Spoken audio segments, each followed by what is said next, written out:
Hello, everybody. This is Matt, and Xander. welcome back to Fueled by Geek. Today, we're going to be talking about the first X-Men trilogy. Last week, we kind of talked about that Deadpool trailer with Wolverine and everything. So we figured we'd go back a few years and just talk about those movies. But first, we got some news in other parts of geekdom. See, first up, we got the new cast of the Fantastic Four. I don't have their names listed here, but we for sure are getting their Pedro Pascal Fantastic, and we're getting some familiar faces from Marvel. I'm trying to remember his name, but it's the feller that he was in actually the Punisher show as Micro, and I'm sorry I'm forgetting his name right now, but he's actually coming to be the new Thing for the Fantastic Four. Next up is Frankie Muniz is making his NASCAR debut at Daytona, which is interesting because have you ever seen Malcolm in the Middle? No? Yeah, he's the star of that, and Agent Cody Banks and stuff like that. And last up, this is kind of a big one, but we're not going to talk too much about it. Sony stock has plummeted about $10 billion in worth after not meeting their forecasted PS5 sales. This is very interesting because everybody was saying that the PS5 sales were going to be very good, and everybody's trying to say something different about it.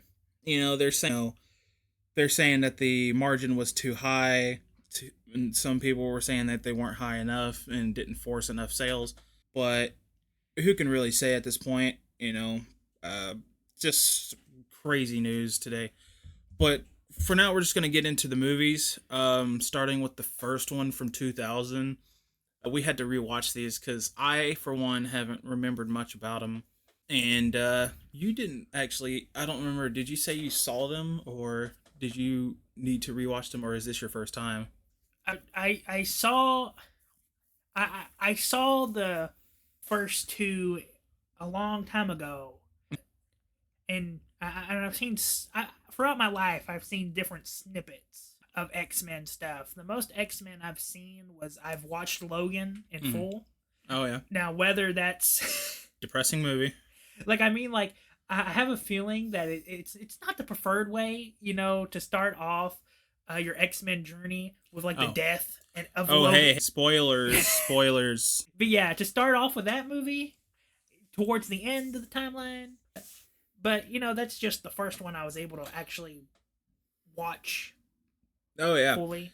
And I do have that one on Blu-ray, and it's just a depression fest through that whole movie. But we're not gonna jump to the end today. We're starting at the beginning. What are your impressions on the first movie?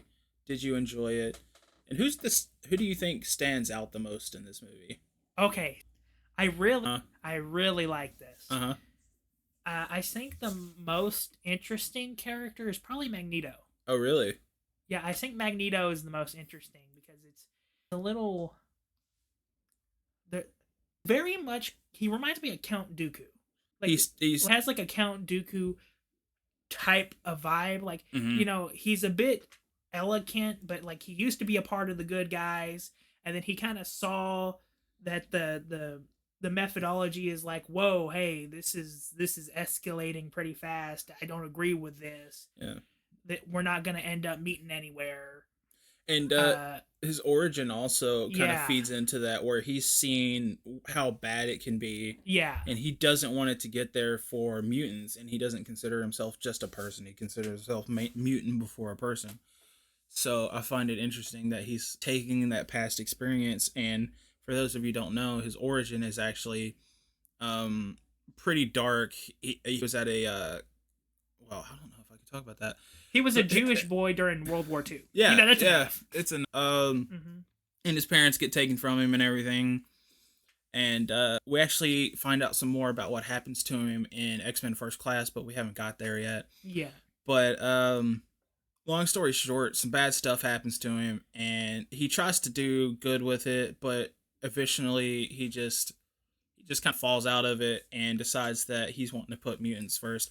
And it's like you were saying, it's very much like Count Dooku, where he saw both sides and he decided to choose one side over the other. And I could definitely see that working and Ian McKellen's great. And I do have some facts about that we'll talk about later. Do you have a favorite scene in the first movie? Yeah. Well, for me, Yeah. I think it may very well be the conflict. Oh, the Statue of Liberty. Yeah, like when Rogue is being put up on the device. Yeah. And that big white energy wave. Yeah. And when Wolverine has to go up there and he like absorbs the energy into like his claws. Yeah, and if you notice, it warps his claws and everything, and it looks extremely painful because his bones are under there. Yeah. So not only is it bending metal, but his bones are probably breaking under the metal from all the warping and everything. Yeah. But he has to fight through it and save the day, of course. Yeah. And so yeah, it's a pretty good scene. It's a lot of emotion going on because the music's piping up. Mm-hmm. You got Magneto trying to stop Wolverine. You got Wolverine trying to stop Magneto, and you got the rest of them kind of off in the distance. Like, what are we gonna do? Yeah. So it's definitely a really good scene. And what else? My favorite scene, if we're gonna get into that, I don't know if it would be the last one.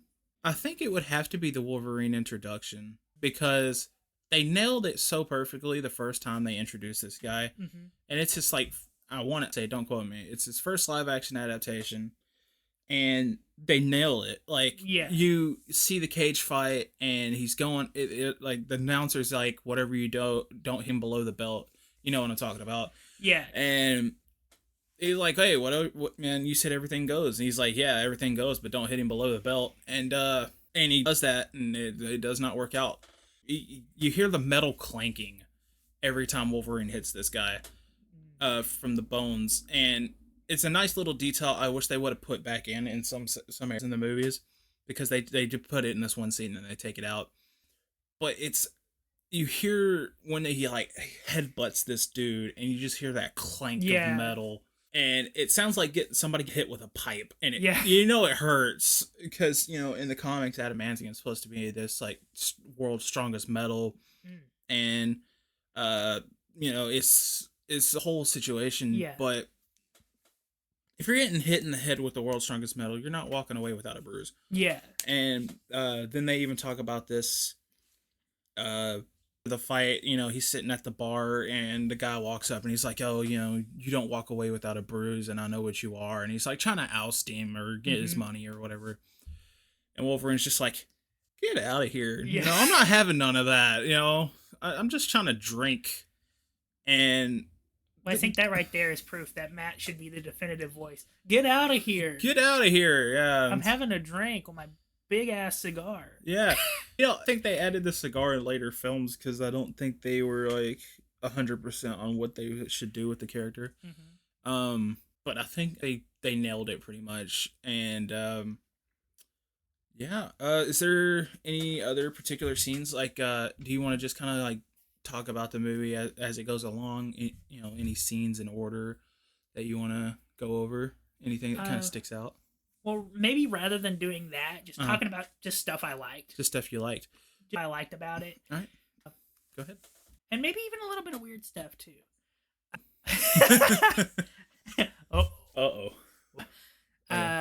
Okay, so talk about, like, I think we talked about how I think, like, how was the character I think is the most interesting due to, like, being the most convoluted. Yeah. Like, I really like it when you have heroes who turn to the dark side. And I use that expression exactly, Star Wars fan, that's exactly how I mean it. When you get to see the duality of people and, like, how far people are willing to go from their values in order to do something. In case of Darth Vader, turned to the dark side to save his wife. Right. In the case of Magneto, trying to defend the mutant race by being a little bit of an extremist due to past conflicts in human history. Yeah, and there's mention about how he doesn't think Charles is doing enough, and he's not being in the face of people enough, and he just wants to be the strong arm for the mutants, and he wants to just essentially get rid of humans and like prove mutant superiority and everything. Which yes, mutants are superior, and here we are, I guess, debating the sides. But if he does succeed in his quest of we're the superior race, then it goes back to his origins of he was the one getting beaten down by this so-called superior race, and it kind of makes him a hypocrite. And I was thinking about this last night, and I was like, if he wins, he becomes the thing he wanted to fight against. Yep. And that's a really interesting thing that I've kind of picked up on that I haven't really thought about before until this rewatch. But yeah, I was really I don't even know the word for it, but it's an interesting like point of view to have, because as long as he's not winning, he is not the thing he hates. But as soon as he wins, he becomes that thing, and I find that very interesting. Is there anything more you wanted to add on to that topic there? See, that's like kind of interesting because it just shows how differently our brains are. Yeah. And I don't mean that in a bad way. No. Go ahead. But like when I first saw the movie, that's what I thought. Is like, oh, his superiority complex is like he doesn't recognize it. Or at the very least, if he does, he wants to admit it. Right. That he has become essentially the type of people who were the bad guys of his past. Right. Without fully comprehending that that's what he's become. For sure. Yeah, that's, and it's interesting because I think Charles gets it, and I think that's why Charles doesn't want to go on that end. And yeah, I mean, I totally get that. And I think for this next bit, I want to kind of give a quick little run of the movie. So it starts with the opening scene in World War II, which we won't stay too much into because it's pretty dark and sad and everything. And then it jumps to, this is in the South. It's like the not too distant future, which we know is supposed to be 2000. If you're watching the movie in 2000. Yeah. We get Rogue, which I know, and a lot of people weren't really happy about this, but she doesn't have the accent. She doesn't start off with the white hair, and she's not as in your face as the comics and the 80s cartoon is, which a lot of people started off with.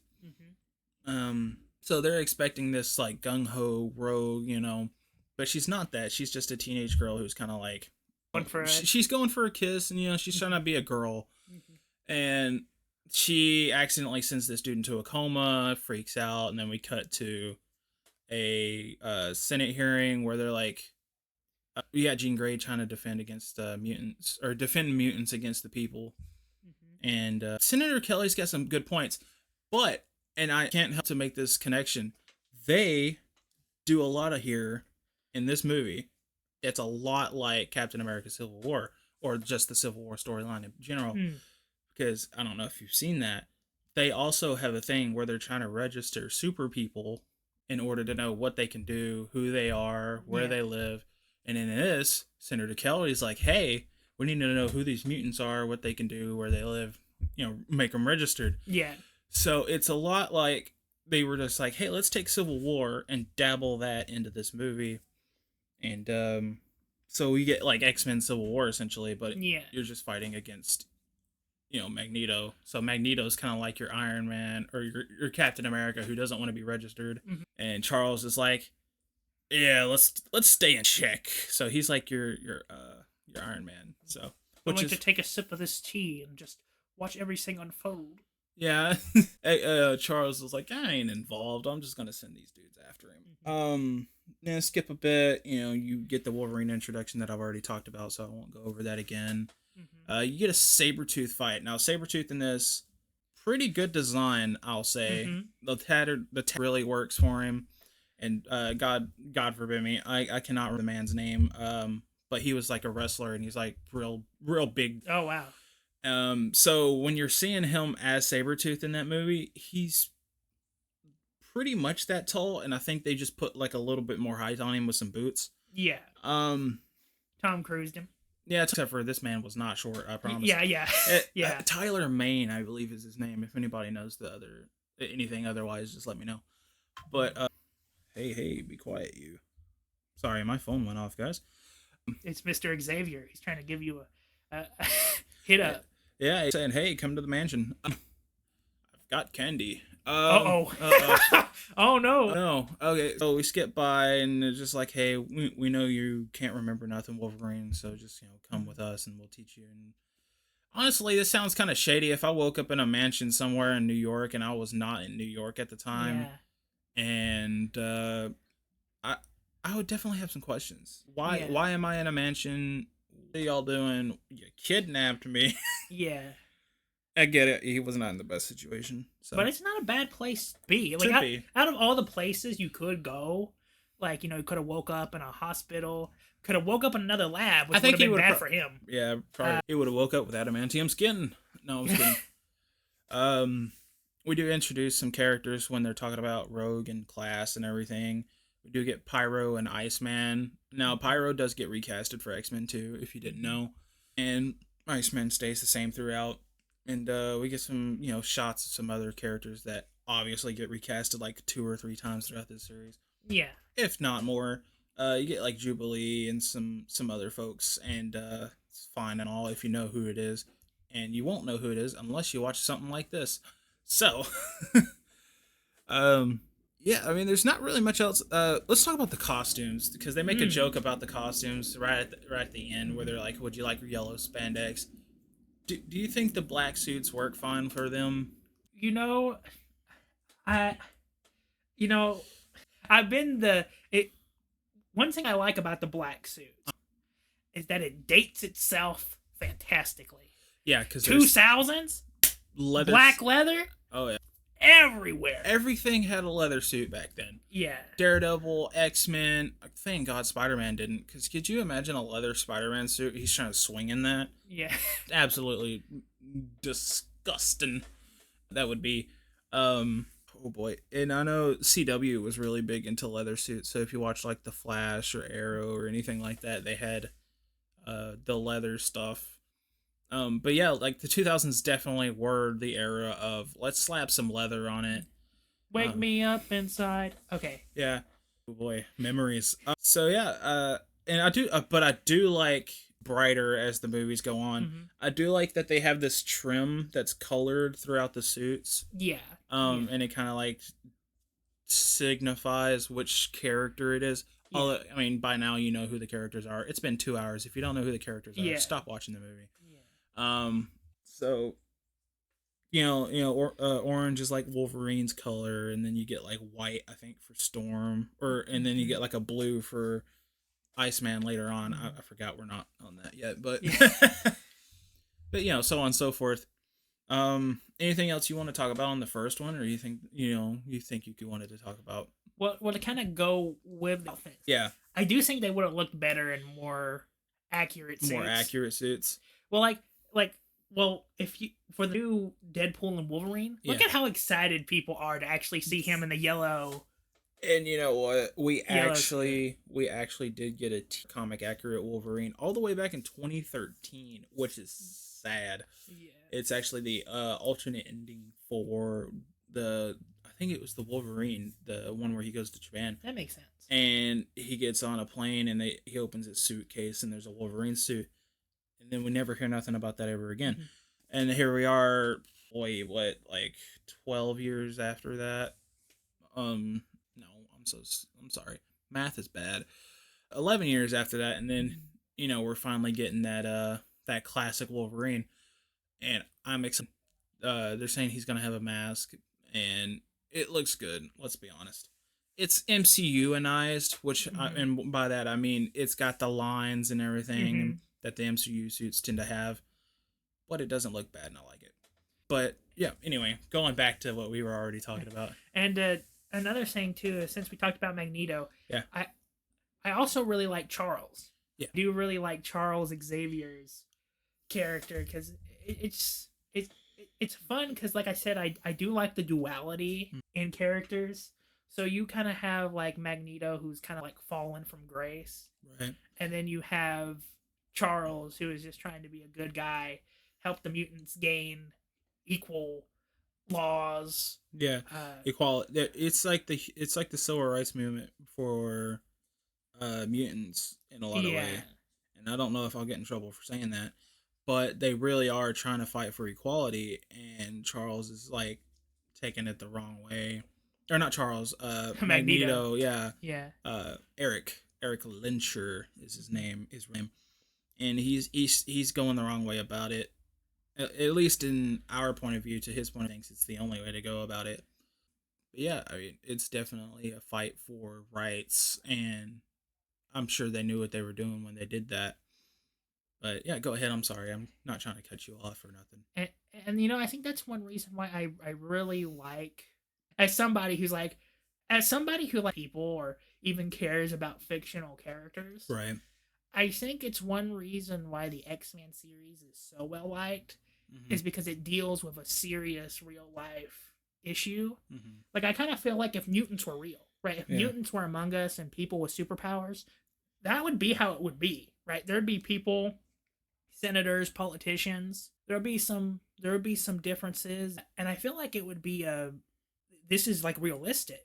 It's a realistic, even though it's about superheroes, it's a somewhat realistic take on superheroes, because if supers just suddenly showed up and like powers were just awakened, humanity, yeah, humanity is gonna be like, oh yeah, we are gonna need like a superhero civil rights movement. Because that's one thing, I love me some Batman, and I like Spider-Man and heroes, but they're touching on some real world stuff in this, and to go off of that, the X-Men are, a metaphor for, the discrimination and bias against certain people. Yeah. I know when the comics started, and I'm gonna get a little touchy here, but when the comics first started way back in the day, they did have a following in the queer community. Oh. And a lot of people found that they had something in common with the mutants, who are always having to run from home. Their parents don't like them because they're a mutant. Yeah. And we'll get into that in X-Men 2, where there's a comment about stuff like that.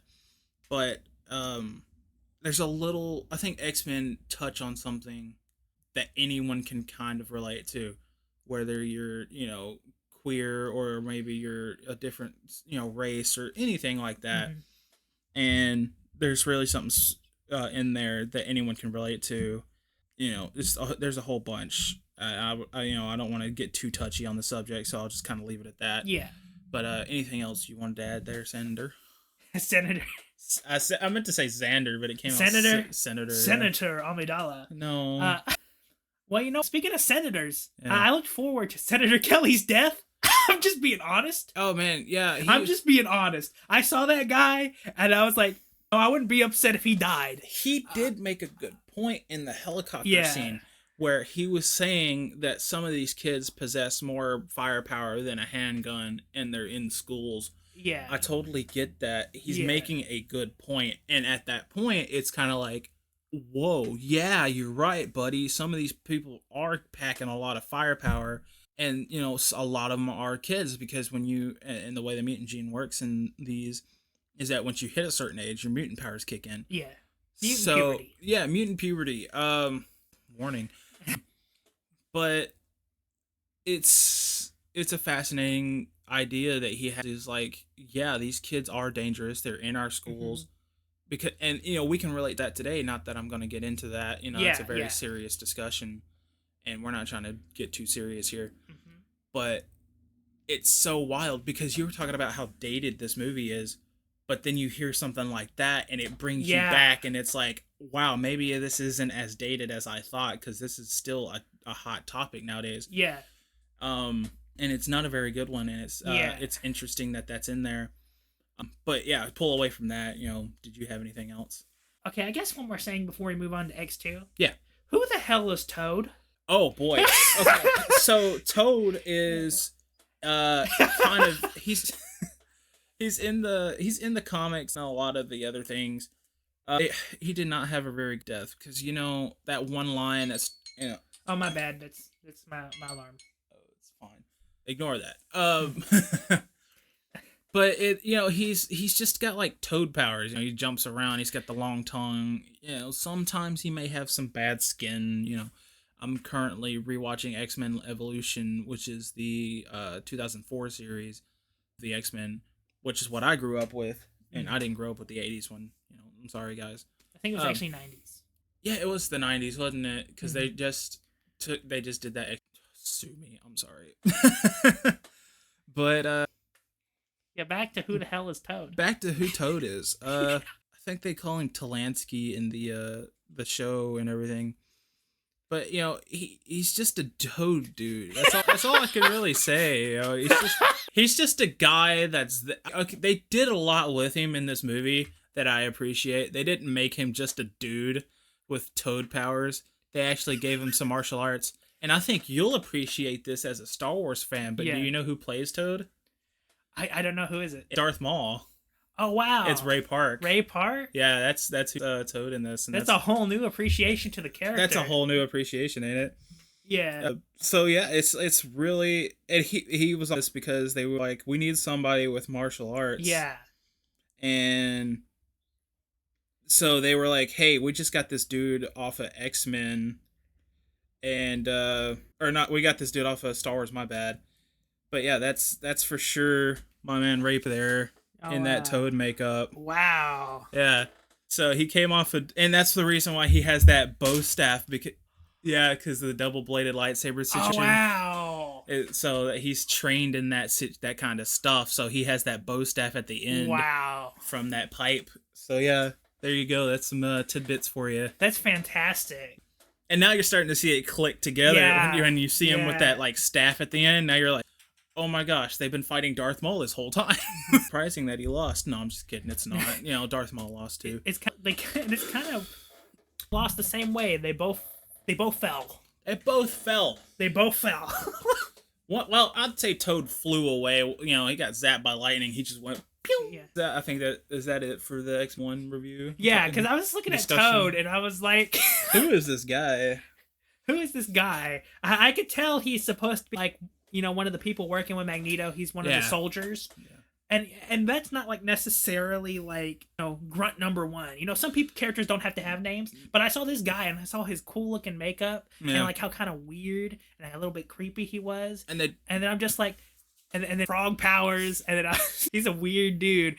And then I wanted to know who Toad was. So and you know, I think they did. I don't think there was a bigger part for him. I think they adequately used him. Because it's obvious that Sabretooth is supposed to be a little higher than him. Yeah. And so he gets more screen time, and I'm perfectly fine with that. But they nailed it with what they were doing with Toad. And that's saying a lot for a guy who's just supposed to be X-Men canon fodder. Yeah. So, yeah. Wow. All right. I think we're going to move on to X2 or X-Men 2 or X United. It's got like 2 or 3 different names depending on what country you're in. I think X-Men United was the UK version of the title, and we got X2 over here in the States. So, how does this one start? Oh, the Nightcrawler thing. Yeah. Which we don't know it's Nightcrawler in the beginning. So we get an attack on the White House. We don't know who it is. We just know it's some mutant that's like really fast. And then we find out it's actually not. He's fast. He's teleporting, and he's got a tail. And then that's when, you know, it kind of starts clicking if you know your X-Men and stuff. That's Nightcrawler. And that's he's played by Alan Cumming, if you don't know. And the only thing I usually ever know him from is, and I'm sorry if anybody knows him from anything else, but he's in Spy Kids. He's Floop. Floop! The guy with the thumbs and all that. Yeah. That's who that is. That's Nightcrawler in that. Yeah. So they get him for that, and he does a good job, and you know he's supposed to be trying to assassinate the president, and I got some tidbits about the president. We'll talk about the very end of this. Dun dun dun. Yeah, they did something in this movie. They kind of totally disregard it in the next movie, so I'll have some stuff to say about that. But then we get away from that, and then we jump to Wolverine, who's like searching Alkali Lake, and there's nothing there. In Alberta, Canada. Is that where that is? Is it where Alkali Lake is? It said Alberta. It did? Oh, okay. I had no clue. I was just watching a movie, and I was like, ooh, snow. It's pretty cold up here. It's pretty cold. It's pretty chilly willy. Pretty cold up here, bub. And then, yeah. Hey there, bub. Yeah. So, you know, he's walking around, he doesn't see nothing. It's a very quiet scene, and then it does like a weird fade into the museum stuff that they're doing, and it fades into like this wolf face. And the X-Men are taking these kids to like the museum to talk about like evolution and stuff, which, you know, that's the topic of these movies really, is like, how do we evolve as people? And Jean's having some weird spasms where she's like hearing everybody's thoughts, and if you pay attention to the scene, she's actually hearing stuff in the future, which I think is very interesting because you hear some stuff from Logan, and she's hearing stuff from the past, which could be happening at the same time, which we don't know, where it's the Secret Service from the White House telling them to get to the shelter right before Nightcrawler gets there. So she's hearing stuff from the past, the present, and the future. And then Scott walks up and he's like, "Hey, you need to chill out there, homie." And she's like, "Oh, you know, I'm just having some headaches." And you find out she's actually been having trouble ever since she had to exert herself in the first movie to help save Wolverine and Rogue and everything. Which Rogue has that new shiny streak of hair now. Yeah. Which we'll see in a bit when Wolverine gets back. You know, stuff happens. You know, everybody's chilling. You get a meeting at the White House. Now the president has some meetings to turn against the mutants because somebody just tried to kill him. Yeah. So this guy Stryker comes in. He's like, "Hey, I got something for you. Here's a school that's not really a school. What if we raid it?" And the president's like, "Sure, just if you kill anybody, I don't want to see their body on the news or whatever." And he's like, "Sure, I can do that." So we go back to the mansion time, and Professor X sends Jean and Storm off to go get Nightcrawler. So Wolverine babysitting all the kids at the mansion. Yeah, poor Wolverine. He's not even getting paid for this. There's not even a beer in the house, which we'll find out later. Gonna teach you kids how to stab. Yeah. First, what you want to do is get adamantium grafted to your bones. It's not gonna feel good. But he goes and he's like, "Oh, you know, what are you doing?" He's like, "Oh, I don't sleep." And he's talking to this little kid, you know, whose power is weirdly enough just to change channels or something. I don't know what his power is. Don't hate me. But it's this little kid sitting in a chair and he's like changing channels by blinking. Like on the TV? On the TV, yeah. Okay. They don't elaborate what his power is, but he doesn't sleep and he changes channels with the blinking of his eyes. So, for all we know, his power superhero name is called the Remote. Oh. Sorry, don't kill me. So we continue on, and, you know, Wolverine's like, "Ah, sure, whatever, kid. You know, you just chill out here." And he goes to the kitchen, and Iceman, whose name I believe is Bobby Drake, he's just chilling, drinking a Dr. Pepper, I think. And Wolverine's like, "Don't y'all have any beer?" And the dude's like, "It's a school." It's a school. Yeah, what do you expect, Logan? Chill out, you alcoholic. Got a root beer for you. See, now I'm making the alcoholic joke. Yeah. So he's like, "You got anything other than chocolate milk?" And he's like, "Oh, and his soda, wherever." And so he gets the soda and he like gives it to Iceman, and Iceman's just like, "Whew, now it's cold." They're enjoying their drinks and stuff, and they're about to get raided. Like, I'm talking about like vault raided, like you're something like from Borderlands or something. You know, you get the whole squad coming up. About to order 66 some mutants. Yeah, about to take them out. Some filthy mutants. So they get in there. I don't know how they're so quiet about it, because you know how many windows are on this mansion, and you're telling me you got in there that quietly, and you're telling me this isn't like Hogwarts where there's at least one or two kids just kind of walking around at night. Yeah. It's wild that nobody noticed these people, and you know, okay, I take back. One kid notices them, and it's the Blinky kid. Yep. I was waiting. Come on, Remote. Come on, you could solo them. You could prove them wrong. You could solo them TV manipulation and take out the Secret Service. The soldiers, yeah. Take out some special ops, you know. And, you know, this kid, I'm sorry, but he's kind of dumb.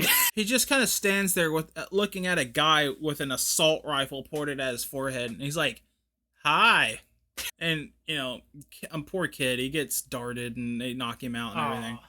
But this is a cool little thing they do, though, because, you know, he said he doesn't sleep. Yeah. And if you pay attention to when they dart him, you're supposed to go to sleep when you get darted, but his eyes stay open, and he's just blinking a lot when he gets darted. and that's something that's special with him and not the others, because the other ones just fall asleep. Yeah, yeah. And I noticed that on my rewatch, and I thought that was pretty cool.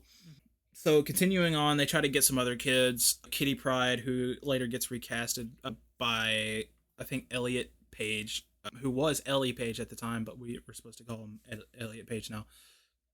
They had a transition. But she wakes up and sees him, and she immediately, and props to Kitty Pryde. She got through it. She wakes up, doesn't even have time to assess the situation, and immediately says, "Nope, I'm out," and falls through the floor. Yep.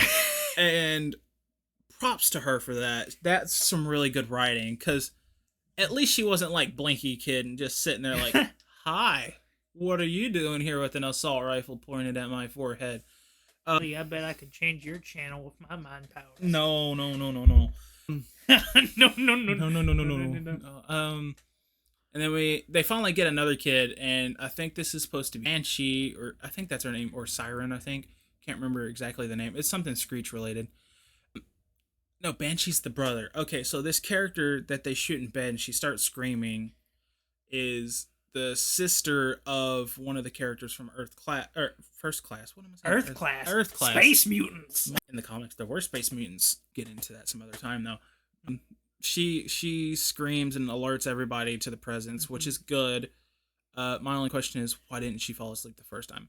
Unless I missed something and they didn't hit her at first. But then Wolverine and them are like, "Oh, something is now up." So, they get into a fight. We finally get to see Wolverine go at it with some folks. And cleverly, might I add, use his powers. Because he gets in that, fight in the kitchen. Yeah. And this man goes on a Solid Snake kind of like situation where he's like having to sneak around and he stabs a dude in the foot and then like covers his mouth and like just goes at it. And then he kind of just forgoes the stealthies and runs at this one dude, the one that knocks out the Blinky Kid. Yeah, I'm calling him Blinky Kid. Don't come at me. Good old TV remote. Yeah. So he gets that one guy, and he looks down and he sees the Blinky Kid, and he grabs him and everything. And we get our first shot at Colossus in this, which, in my opinion, I think it's phenomenal for 2002, 2004. Yeah. The CG for his metallic skin. Yeah. And they don't do this in the Deadpool movies, but it is a mixed thing where he can shut off the metal and turn it back on. And he walks into this wall and he's like, "What are you doing here?" kind of thing. Yeah. And they try to shoot him, and he turns that metal on, and he's just like, "Nope." And he throws them through the wall. Nice. And he saves some kids. And I know that this isn't the definitive. It was for the time. It was the definitive, Colossus. And then we got the Deadpool films where they made him more comic accurate, larger, Russian. But this version is definitely really, really good. Yeah. So they have all this stuff going on. Colossus does his thing. It's really frantic, of course, because we've been getting a bunch of kids getting attacked in the middle of the night. It's emergency. It's emergency. And there's no bat signal. No X signal in the sky for the X-Men to come to. But no, I forget where Charles is in all this, but he's obviously not available. Oh no, he's going to talk to Magneto and Scott. That's right. Yeah. Because everybody had the inconvenient timing of just leave. It's like, if something is going down, I bet it's Magneto. We have to talk to Magneto and figure out what the hell is going on. Yeah, and this time it's actually not Magneto, which is surprising. Yeah.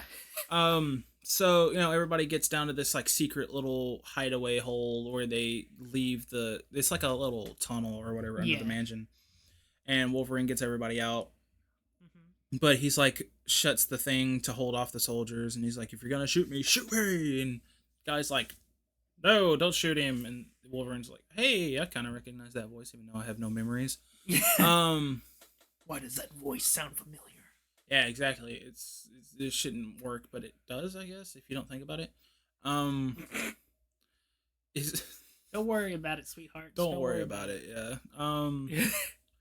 So he's like, "Hey, Wolverine, it must have been 15 years." And Wolverine's just like, "I don't know you." And then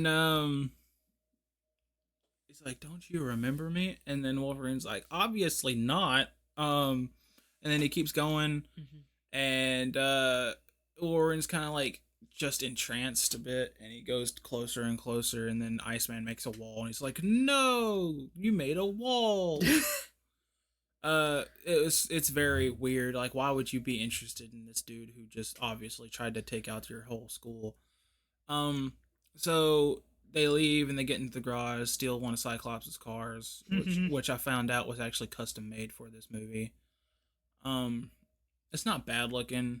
I think they could have done a lot more for a custom X-Men car though. Other than they just enlarged the X on the bumper and then made X rims, and that's pretty much it. It's just a standard car with some X's on it, and I think they could have done some more for the X-Men car. Yeah, like come on, people put in some effort to get a good looking Batmobile. Yeah, and you could have done something. Come on, Charles, you're rich. You could have made it black. No, I'm just kidding. It's just blue. It's like a, and I guess it's kind of like a callback because the X-Men suits used to be blue in the comics, or yellow and blue. Yeah. Excuse me. So they leave. Find out Stryker's there for Cerebro, and he takes some Cerebro stuff, and nothing really special happens with Xavier except for he gets kidnapped. Just gonna gloss over that. Yeah. Cyclops gets knocked out. Charles gets kidnapped. I'm guessing they just leave Magneto in his cell because reasons, they don't really tell you why, but they take just Charles and not Magneto. But Magneto still gets out because the movie has to happen. Yeah. And it's very clever how they do this. You send Mystique to hook up with the dude, but it's not really hooking up because she injects him with a bunch of metal after knocking him out. And I'm just gonna say it. How did this man not die from that? If you watch the movie, the syringe is about as big as my fist, if I'm being honest. Like, you would not... It looks like you should be icing a cake with this giant syringe she's got. And she puts it in him, I think in the butt. Like in the cheek. Hey, don't give me that look. She puts it in him in the butt. No. No.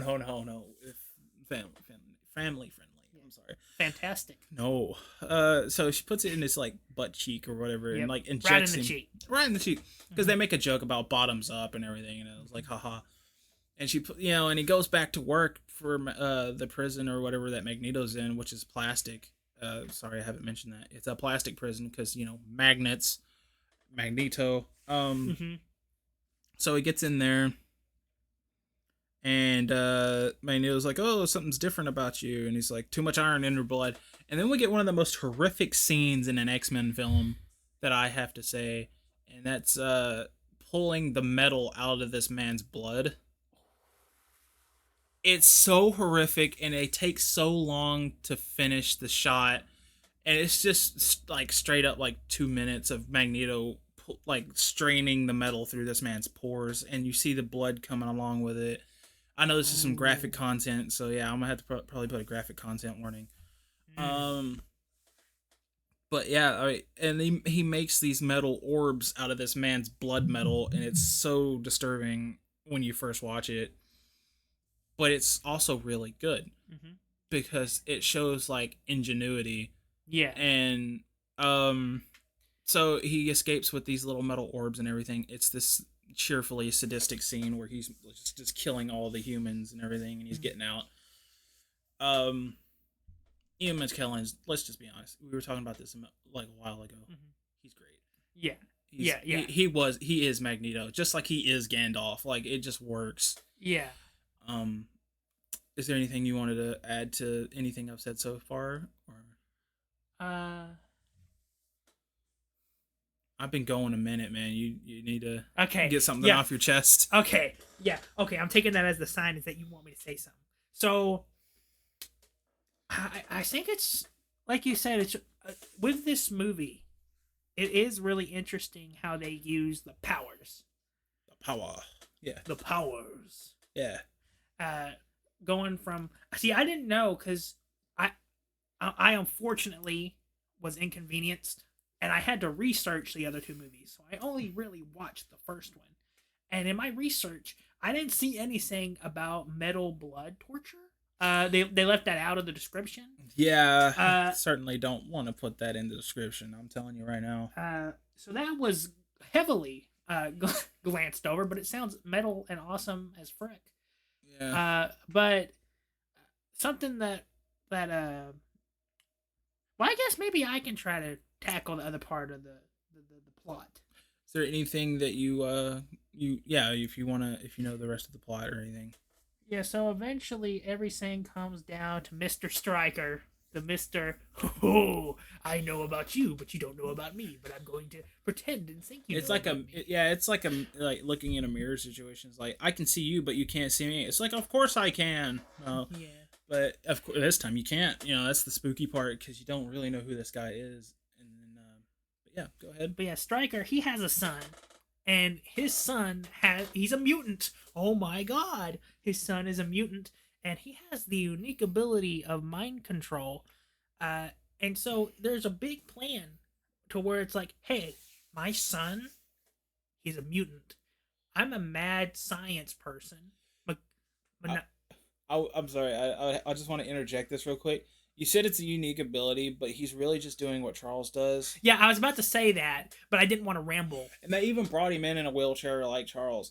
So it's literally... Yeah. This just evil Charles, and he's not really evil. It's because he's being mind controlled.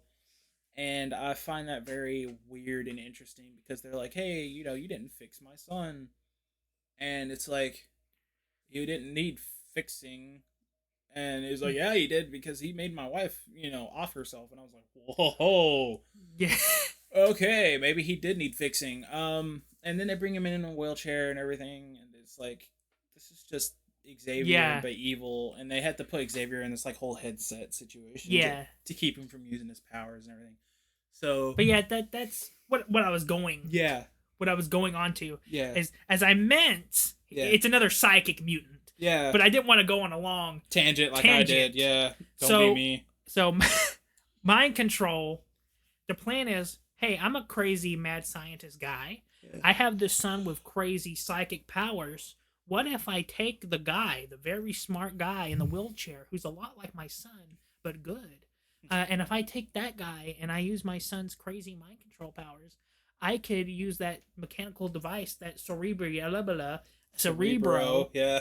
I can plug the old man. I can plug this old man into this device using the power of my crazy son. Yeah.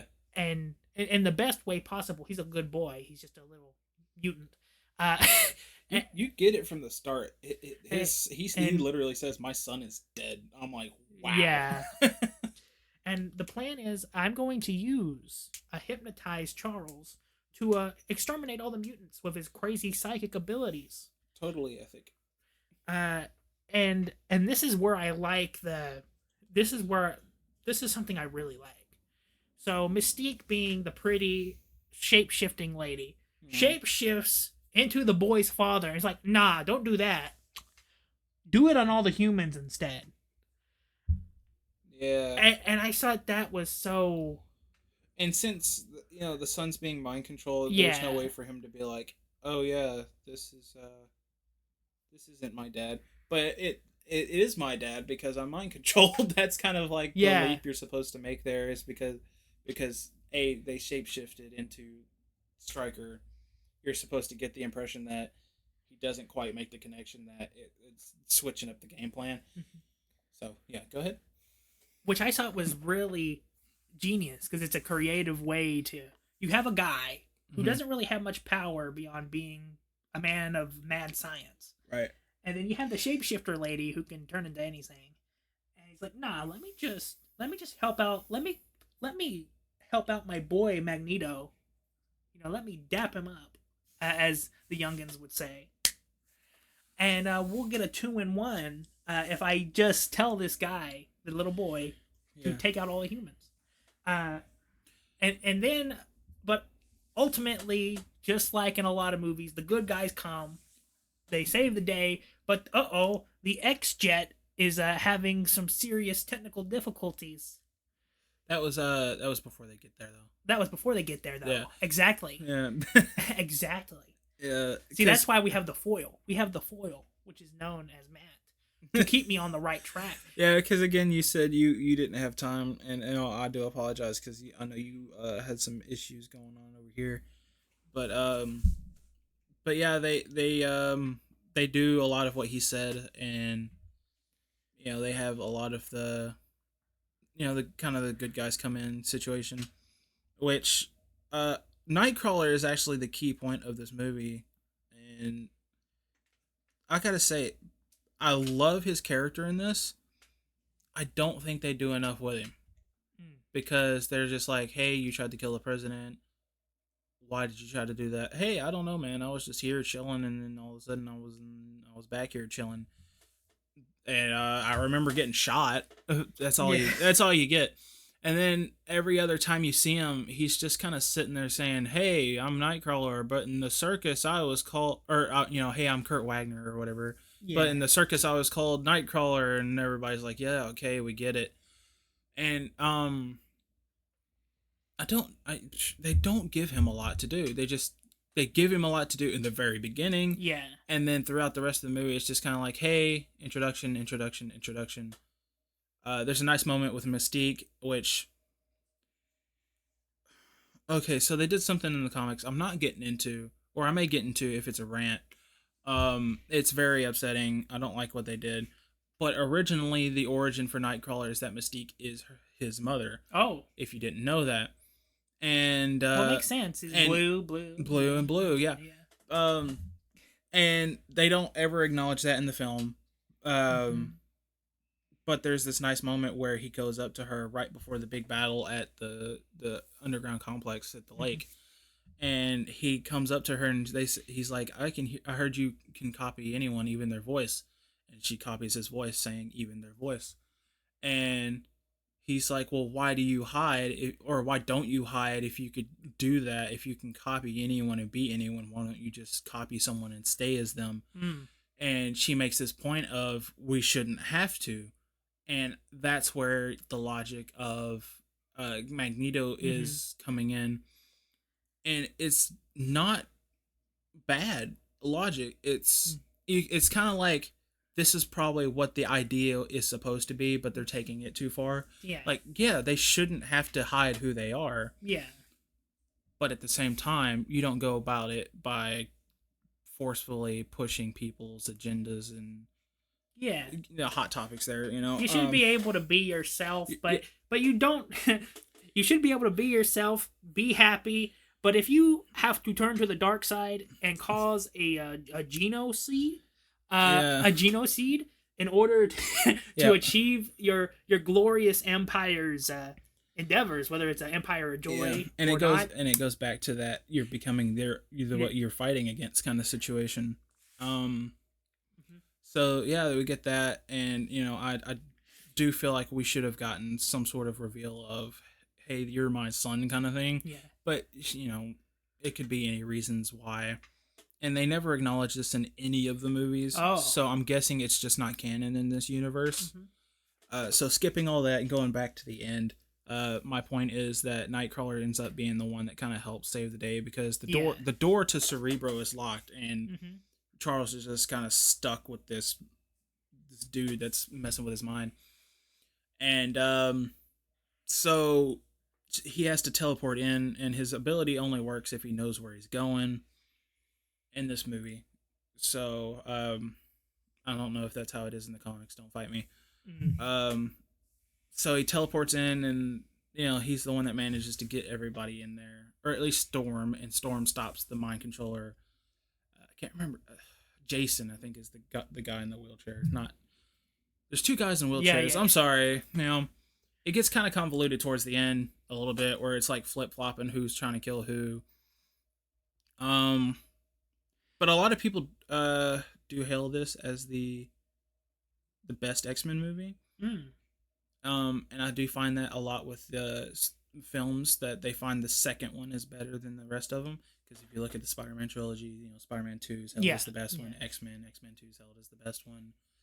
I'm not sure about Star Wars. I don't think anybody likes Attack of the Clones too much. But people love Empire. People love Empire, yes. Yeah. So it technically counts if you're looking at the OT. And then the third one tends to fall flat, but it's kind of Revenge of the Sith. I think would say otherwise. I think would say otherwise. Yeah, that's where. I think that's where the formula kind of just doesn't add up. But they missed it on the second one and got it on the third one. Mm-hmm. So while this is all going on, I believe we're getting one of, I think, the coolest fight scenes. And I know you haven't seen it or you don't remember it. It's the fight between Wolverine and Lady Deathstrike, who is a big rival to Wolverine in the comics. But in the series, not for long. And we'll get to that. Because another big bad thing happens. So we find out this woman has adamantium nails, I guess, which is odd, I guess. Okay. In the comics, it's like her actual fingers that do the extending and everything. So because she's like a cyborg in the comics, if I remember right. But in the movies, it's like either her bones or her fingernails are what extend, and they get to like yay long. And Wolverine, I know this profanity, but he's just like, holy shit, Yeah. He actually says that, and then they get into this fight, and Wolverine like gets his claws in her stomach, and he thinks he's winning, and then she's all cut up, and then you notice the wounds start to heal on her. Oh. And then you're getting like, oh, this is a mirror match, but it's a girl. But the gender bender mirror match. The gender bender mirror match. That's what we're calling it right now. It's a good fight. It's got some good choreography. They get a lot of good licks in. Wolverine even starts to lose at this certain point where she gets him on top of the adamantium tank where they inject you, and she gets him on the little platform where they lower you, and she gets under him, and she starts like stabbing him through the grate. Oh. And I'm trying to remember how he wins, but I think it's like he cuts the chain, and he like drops himself into the water on top of her, and he gets up, and he has to grab the injector, and like he gets her with that, and has to inject her full of all the adamantium that's just been sitting there chilling in that tank. Ooh. And so she starts filling up with adamantium, and a cool little thing is, if you pay attention to her eyes, a side effect of the mind control, if you didn't know, is that your eyes change color. Oh. And then her eyes change back to what they're supposed to be right when she's dying, showing that the side effects of the mind control have worn off right when she's dying, which is so sad because we don't know if she would have like just stopped after she's after the mind control wore off or whatever. Yeah. Like it could have been just a chill moment, but right when she's dying, it wears off, and it's so sad because it's kind of like you hear this like angelic music come over, and her tears are adamantium. Oh wow. Yeah, and she's just like crying tears of adamantium, and then she like falls back, and you hear this thud in the tank, and that's like her death. And it's so somber, it's sad, because this whole movie you're like, who is this chick? She's kind of cool, she's kind of badass, but she's a bad guy, so we gotta beat her. But then you find out she's not a bad guy of her own choice. Yeah. And then you're like, oh, wow, I kind of feel bad about this. Like, I'm sorry you had to die, Yeah. And we also get Jean versus Cyclops, which is interesting, because he got mind controlled after he got kidnapped, which I don't know if you know that. And so he comes after Jean like full like blasting his beams at her. Hey, pause. So he goes after her and everything, but she manages to stop him, and they have a moment. But one of his blasts has cracked the dam. Uh-oh. Which is not a bueno. So now the thing has turned into, okay, we got Charles. Oh, the dam is cracked. That's not good. Look at that, So now they got to get out of the dam and everything, and they're about to leave, but then the water starts coming in through the spillway, so they got to find another way out, etc., etc. Stryker gets out first, of course, but Magneto gets him and changes into a helicopter. Or he was chained to a helicopter, and then he changed him to a wall. My bad. Because Wolverine had caught him beforehand and got out. And so they all get out, thankfully. But the helicopter's gone because Magneto has taken it with Mystique and Pyro, which I had mentioned was in the first film, who has now been recast. And the actor actually that plays him in this and in the third one is coming back in Deadpool 3, which is interesting. But I don't know at what capacity, if he's just going to be a little bit role. We get a big sacrifice in the end of this. We do. So the X-Jet flies over and it's Rogue, and they get in the jet and everything. But the dam finally breaks and the water comes, and Jean is like, "We're not gonna make it." So she goes out there and she puts on one of the biggest displays of power that we see in this franchise, next to the third film, which I don't know if you've seen that. Have you seen the third one? No, but I researched it. Okay. Like the other. Okay. So, she puts on this big display of power, and we see her start lighting on fire. Not literally, but you could tell it's like more like a power situation. It's like power emanating. Yeah, emanating. That's a good word. Thank you. Yeah. Coming off of her, she's for real putting herself through the ringer, and she's like splitting this tidal wave, essentially, that's coming at the jet, and then she's operating the jet from the outside. Oh. So while she's holding this tidal wave, she's also turning on the jet, getting the engines going, lifting the walkway up, and Scott's trying to get out, and he's like, "Let me out, we gotta go get her," and all this. Scott Cyclops. I don't know if I mentioned that. Yeah. I'm sorry. This whole thing's just been me rambling at this point. Well, you're about to finish the plot synopsis. Yeah, and then we're gonna go over some stuff. Yeah. So you'll get a break. Oh my gosh, my poor tongue. So, she does all of this, and she finally gets it up in the air, and you see that this emanating light or fire or power that she has reaches like an all-time high right when she gets the plane up in the air, and then she just kind of like closes her eyes, because I mean at that point, what are you doing? I mean, how are you yourself gonna get out? So she just kind of accepts it and then lets herself get crushed by the waves and everything. And this leads into, in my opinion, and I'm we've talked about what we think is the best scene in the first one.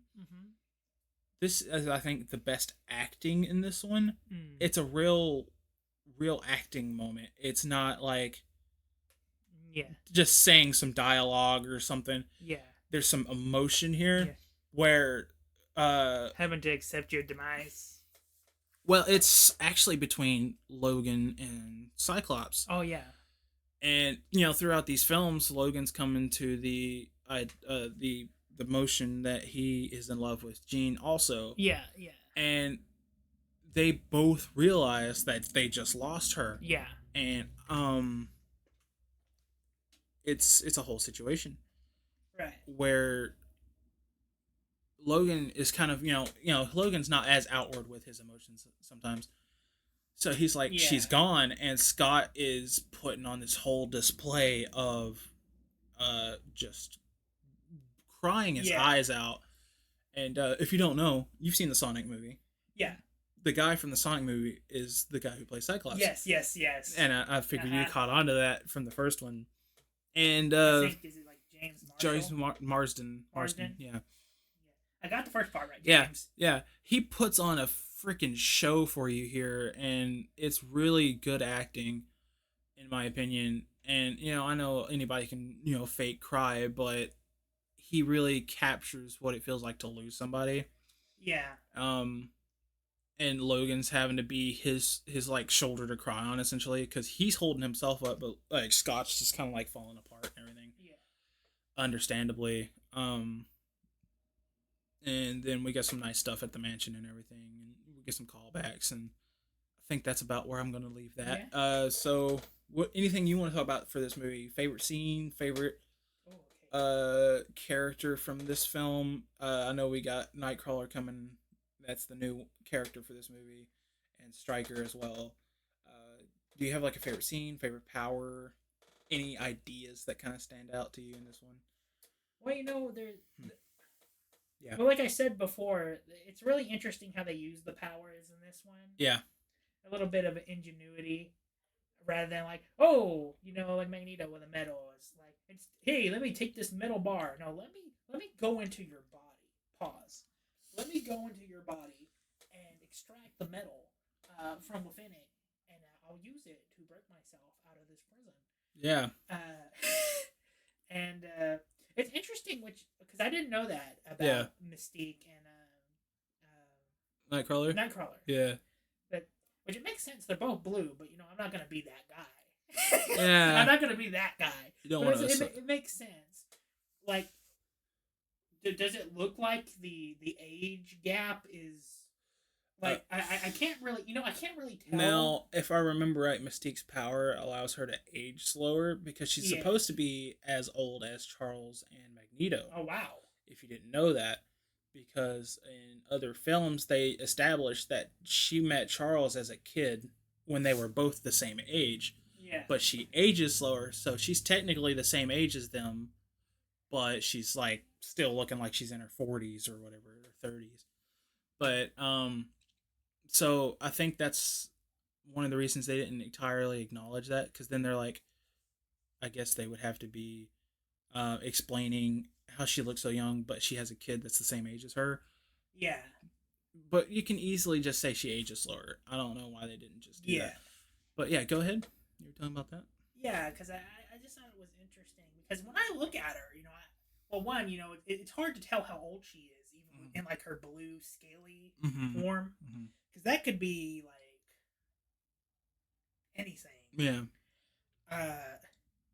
It's not like Yoda. When I look at Yoda, I'm like, wow, he must be in his 30s. He's like that's what we think. Dreaming with life. Yeah. I feel like that's how like a lot of little kids. I think he's in his like 230s, if I'm being honest. Cause yeah. But yeah, and something I found interesting about, like, I know Nightcrawler, he's a pretty popular character. He is, and they do bring in, because in the comics he's a very big religious character. Oh wow! And he's a Catholic character. A lot Catholic? Like Daredevil has his Catholicism and stuff like that. Nightcrawler is also Catholicism, and he became, I believe, don't quote me on this, but he became the Pope at one point. And I thought, did? Yes, and it's a very interesting thing where he's in his like garb and everything, and there's an image of it. I'll probably show you after we're done recording, where he is in his like religious garment and he's preaching and everything, and I think that's just awesome. And he right now is, at least as far as I know, I don't know if he is currently, but he was just recently one of the Spider family in Marvel, where there were some issues with his identity and he got framed for something, I believe. Don't quote me again. And he had to get his own Spider-Man costume. And it was black with red lenses, and he had his blue tail coming out, and it was pretty sick. Wow. But yeah, Nightcrawler has had some interesting history, and it does start showing in this, even though he doesn't get his costume, and sadly he does not return until later on, like probably 4 movies later. They do introduce his Catholicism because they find him in a church. He's always praying. He's got his beads. He's got the angelic symbols on him. He talks about that. But yeah, he's a very interesting character. So I look. Now, this may be a fact. Yeah. I don't know if it's a fact. But when I see Nightcrawler and I see pictures of him, is he based on Michael Jackson? No. Like, to me, he kind of looks like Michael Jackson. Oh, he's got kind of has that little hair, the curliness, and he has that red suit. It's a lot like Michael Jackson in the Thriller jacket. I see what you're saying, and you know what? Yeah. You're actually kind of on point, because they do make that joke in, I want to say either Apocalypse or the actual Dark Phoenix movie, because they have young Nightcrawler in that, Yeah. and he has a Thriller jacket on, and I think if we get to that, if we ever cover that, we'll have to acknowledge that jacket. It's pretty funny, and he's even got like the big shades and everything, and I love it. Yeah, because I just looked at him. I'm like, that's a blue Michael Jackson with superpowers. Mystique is not my mama. Yeah. Go ahead. But yeah, you probably weren't expecting that, but that's just what I look at. Hey, you're thinking ahead. You know, they actually do go ahead and talk about that a little bit. I'm trying to think because it's harder for me to pick a favorite scene since I didn't watch the movie. Rewatch. I did watch like some videos, because I watched videos about it, and then I looked into just reading about it. Well, let's say since you didn't rewatch it, you didn't have a favorite scene. From what I have said in the synopsis, what do you think was probably the most interesting moment to hear about? Okay. Now, guys, you probably all know the X-Men timeline from the back of your hand. You know how these movies play out. I swear to Kami, yeah, if Remote isn't a top tier superhero, if there's not one timeline, Blinky, if Blinky the Remote, yeah, if there's not one timeline, I'm asking for one. I'm not asking for a lot. I want one timeline where he's like one of the strongest heroes in existence. Okay, I can't promise you that, but I will give you something. He is in the next one. Okay. Because I have a lot of faith in that little guy. You know what he does in the next one? Does he die? No. He just changes the channel again. Okay. He just turns on a TV and that's all his appearances are in that movie. He just turns the TV on for Charles and that's it. But other than jokes aside, yeah. Which I would love. Hey, somebody out there wants to make a fan comic about Blinky, and he gets the Infinity Stones, I would love to see what would happen. He can turn off more than just a TV. Now he can turn off your phones. He turns everything in the TV. The whole Marvel universe is just parodies of different TV shows from the 80s. Oh, Lord. But yeah. WandaVision. And so I guess my favorite scene to actually hear about is when you were talking about Wolverine versus, what's that lady's name? Deathstrike. With like the epic battle and like in the somber conclusion. Yeah, in the like lab with the adamantium. Yeah. And like how she was just mind controlled the whole time. Yeah. Because it's different, right? Like when you're fighting somebody who's blatantly like, no, I believe this. It's pretty cut and dry when it's somebody with a different belief, but it's not so easy when they're not controlling themselves. It's kind of like how we were talking about with duality. It's an interesting concept to be like, and the thing is, like you said, we don't even know. Like she could have been a good person, she could have been a bad person. But under the mind control, she's just doing whatever she's programmed to do. Yeah. And I think it's really sad that, she didn't come back or, live through that because the mind control did wear off, but sadly after that point, she was pretty much dead. Yeah. So if we could have had that last just a little longer, it's possible the fight could have just ended and she could have joined them. It could have been any number of things, but we'll never know. It's just all speculation at that point. And I think it was really good. When I was going into this, I wasn't expecting. I wasn't expecting Jean to sacrifice herself. Mm-hmm. Like it's a good character choice. Yeah, because it shows the amount of not just like power, strength, but just mental strength of making that choice to be the one that does sacrifice themselves to save everyone. Because who else could have done it? You can't have Iceman do it because he's not quite there yet, strong enough. Wolverine, what's he gonna do? Cut the water? Cyclops, he can't blast it. Especially continuously because they do have this thing in the movies where he gets kind of tuckered out after a point. Yeah. Except for when he was on the mind control, he just going at it. Jean is ultimately the only one who could stop it, and she comes to this decision without telling anyone, which I think on her part was smart because they probably would have tried to stop her, and then they would have died. Maybe that could be a good what if episode. What if? Yeah, we do need to get into the what ifs one day. And I would love to do that. I'd like to do a what if on the X-Men. There's a lot you could do. Subscribe to make sure we can do that. What if stories? Yeah, maybe we'll get to that. Give us a thumbs up and a subscribe if you want to see more stuff like that. Or we talk about just what if this crazy scenario happened in this movie, or maybe it's not even a movie. Maybe it's one of your animes or something. What if favorite games? What if a game happened differently? Yeah, what if a game? What if your favorite book turned out slightly different? Because I know my wife, she likes the Stormlight books. They're called Stormlight Archives, and I know that's a big series. So what was that about? You don't have to go into a long tangent. I don't even know, man. It's so the world is so large in that book.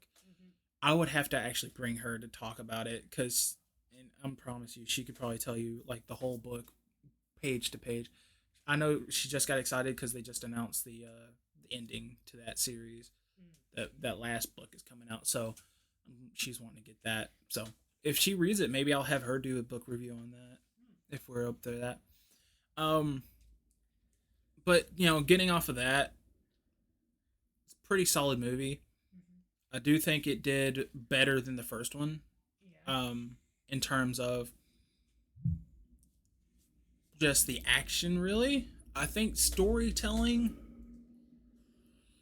it's probably on par. I don't think it does any storytelling better because it's still dealing with Wolverine having the memories and all that. Yeah. Which is gonna drag on it. It's, and I made this connection last night that all of these movies are just Wolverine movies. They just have extra characters in them. Yeah. First movie, mysterious fighter, doesn't have his memory, joins the team, etc., etc. Second movie, Wolverine is got a name now and goes by Logan and everything. I mean, he went by Logan in the first one, but whatever. Don't quote me. And now it's trying to uncover his past and everything, and that ultimately is what ties into the whole shebang. That's the whole movie, is his whole past is coming back to haunt the X-Men. Yeah. And then in the third one, which we're about to get into, that's him coming to terms with some stuff there, which I want to ask real quick. Do you have anything else to touch on the second one? The second one, I feel like it's good. It is good. I feel like it's good. What would you rate it out of 10 if you had to? I know you saw it a long time ago, but from memory, could you rate it anything 1 to 10? Well, taking all the factors we talked about today, right, along with memories, of course, I'd probably say, because I really like the first one. First one is good, especially for a starting off point. Yeah, and for me, for some reason, I look at the second one and I can see why people would think it's better. Yeah. But for some reason, that first movie, it just really does it for me. Right. So I would actually say the first one would be higher than this one. What would you rate the first one? 8 or 9. 8 or 9. I really liked it. I think I would give it probably an 8, a solid 8. Mm-hmm. I don't think it's a 10 for a couple of reasons. Yeah. It's really hard for me to give it 10. Because I think for one, it does have that dated feel. Mm-hmm. It has, and I told you before, I do like some corn, but I like it if it's tastefully corny. Yeah. That joke with Storm, what does a toad do but it's stuck by lightning? Oh yeah. Yeah, that one, that was just bad. Yeah. I think that joke is the only thing keeping it from being a 9, honestly. costumes are a little rough. They do get better a little later on, where they can move more and do more stuff and all that.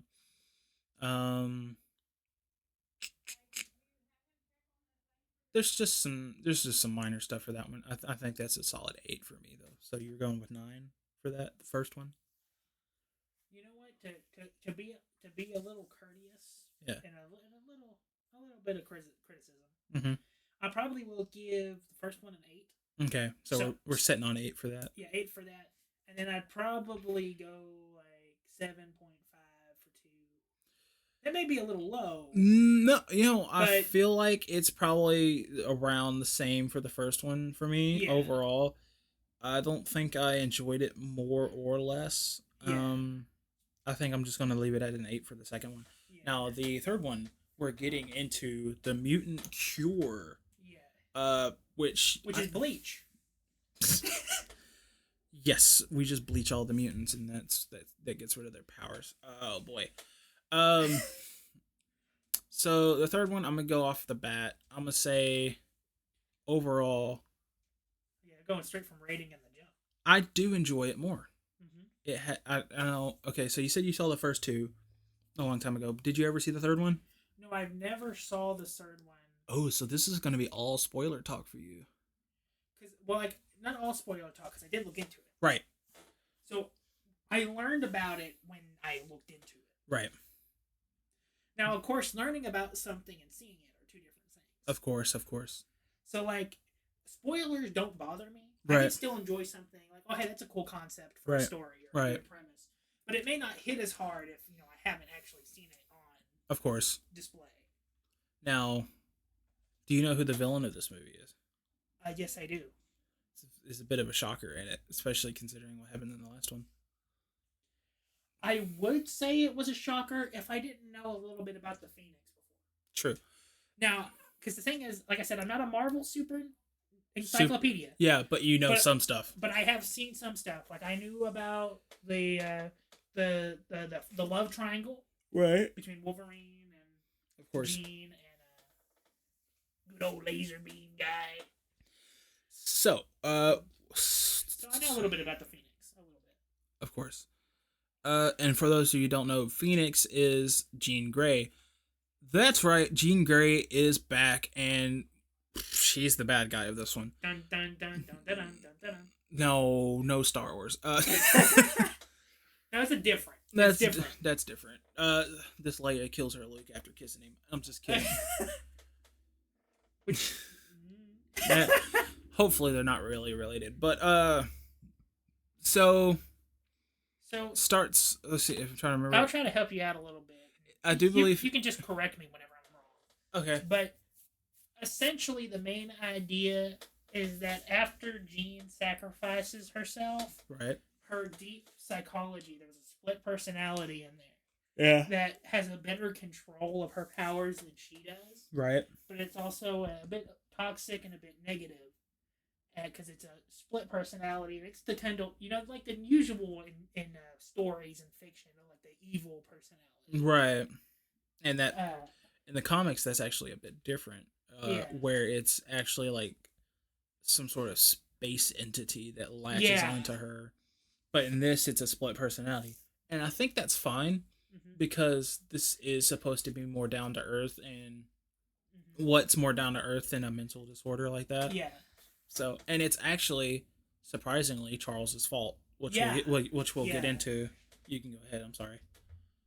So essentially, Jean arises. She arises out of the water. Out of the water, like Harry Potter. No, not like Harry Potter. But out of the water. Yeah. And she is the main conflict of this movie, as this evil personality, like we said, has far greater control of her abilities and can use them to the fullest, which she was struggling to use her powers in the other two. So it's more like a wild animal, I would say, more like a wild creature. It's raw Jean, potential. It's Jean Unchained. It's really, it's take Jean with all of her power and then just let her loose. That's really the Phoenix in this. It's and Charles says it's just rage, joy, and like chaos, and it's everything that normal Jean isn't. So I find that very interesting. Yeah, sorry, go ahead. So ultimately, the most important part of this is that we have Charles Xavier, the good old X-Men, and then you have Magneto's team. The Brotherhood, which they actually dubbed themselves the Brotherhood in this. The Brotherhood. I'm kind of simplifying a little bit. No, it's okay. I'm just letting the folks know. Yeah. So you have Team Magneto, Team Xavier, X-Men, and the Brotherhood. Right. And they want to try and convert this Phoenix to their side. The X-Men want to try to bring Jean back to normal, maybe help her have a normal, healthy relationship with this split personality if they can. And the Brotherhood's like, no, we want unbridled power to kill all the humans because they're pushing a cure on us. And so with the cure, it's like the government, it's like, oh, hey, you, if you have a crazy powers, if you accidentally shock your neighbor with pure electricity, yeah, no matter what your case is, we have this cure, and if you take it, you don't have powers anymore. You don't have powers anymore.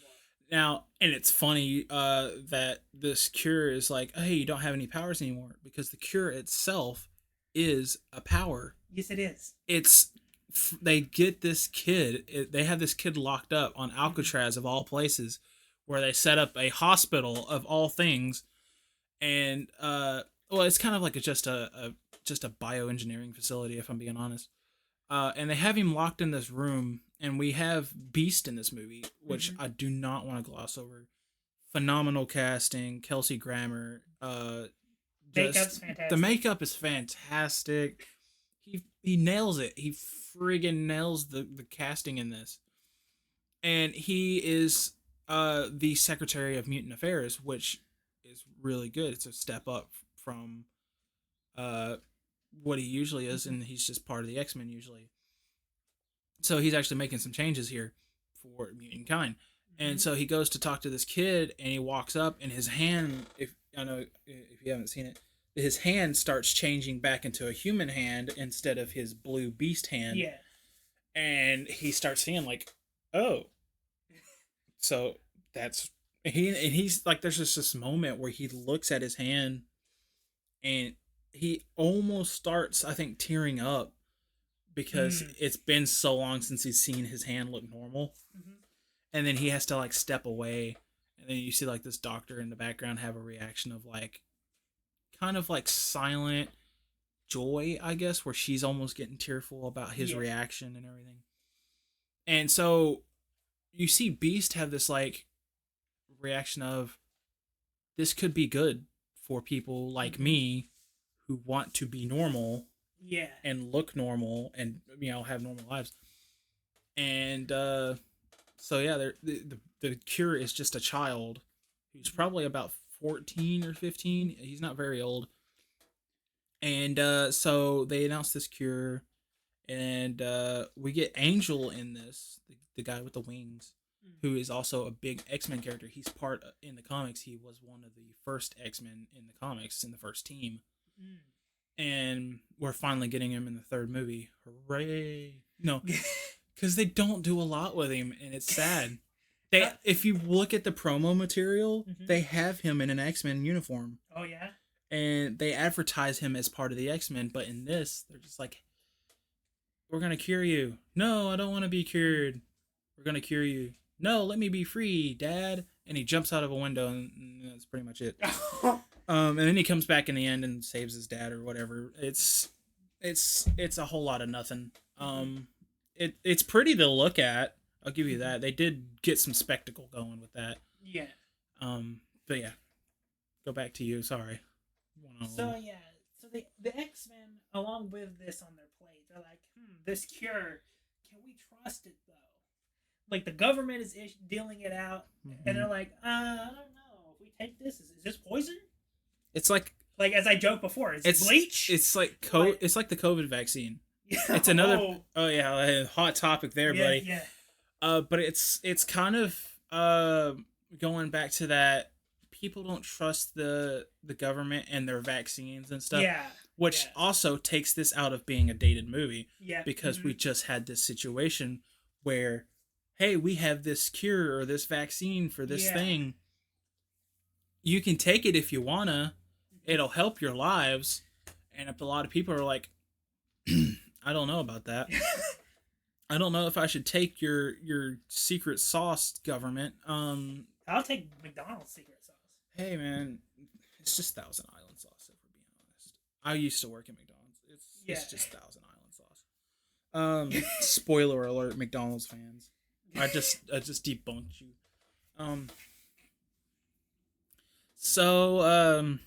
Yeah, it takes it out of that dated situation where it's like we just had to deal with something very real like this, and it's really, the whole movie is really, are you pro-vax or not? Now that I think about it, the whole movie is like, it actually is. It's like, are you pro-vax or not? And the Magneto and them are just like, nah, we're not. So Magneto's team South, I guess, where they're just like, hey, we're anti-vaxxers. No, I'm just kidding. I went off on a tangent. I don't know if we should cut that, but it's okay if Caleb thinks it's too. Yeah. Mr. Editor there. Yeah, Mr. Editor.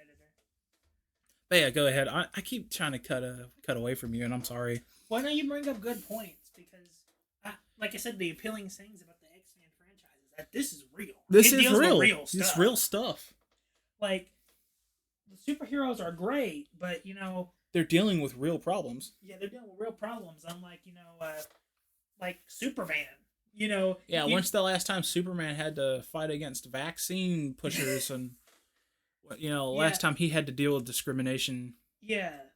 And people like Spider-Man, which New York is a bit of a, New York is New York. They kind of let anything go down there. Yeah. But once again, government, they see people with superpowers and they be like, "Oh, we either want to use that for ourselves or take it away. Like guns, they're trying to take we're going back into the rabbit hole. No. Stop me. Somebody stop me. Oh boy.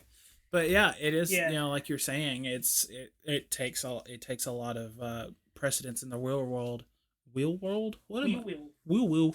Anyway. Woo. Anyway, cut that out. Oh, he's gonna save that. Oh no. Oh god. But anyway, back to the plot. Yeah. Yeah, so this vaccine supposedly is okie dokie, and if you take it, you'll be back to normal, as kind of shown proof by Dr. Beast there. Yeah. But some people are still a little bit apprehensive because some people are like, nah, I like myself the way I am. So some people are like, hey, if I take this, it kind of takes away my individuality a bit. But Miss Rogue, she's been struggling with her powers for a good bit. And that's a good point to bring up.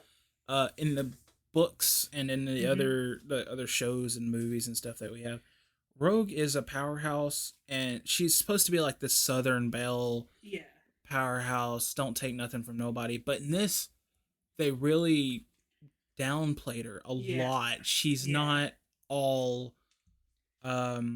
she's not super confident. She's not in your face like she would be in the other stuff. She's really just kind of sad all the time, which is understandable. It's a real thing to be dealing with, and I think this is actually probably a more realistic reaction than what you would get if like in the cartoons and stuff, where she's just kind of like all in your face and like this, I'm conquering this and everything.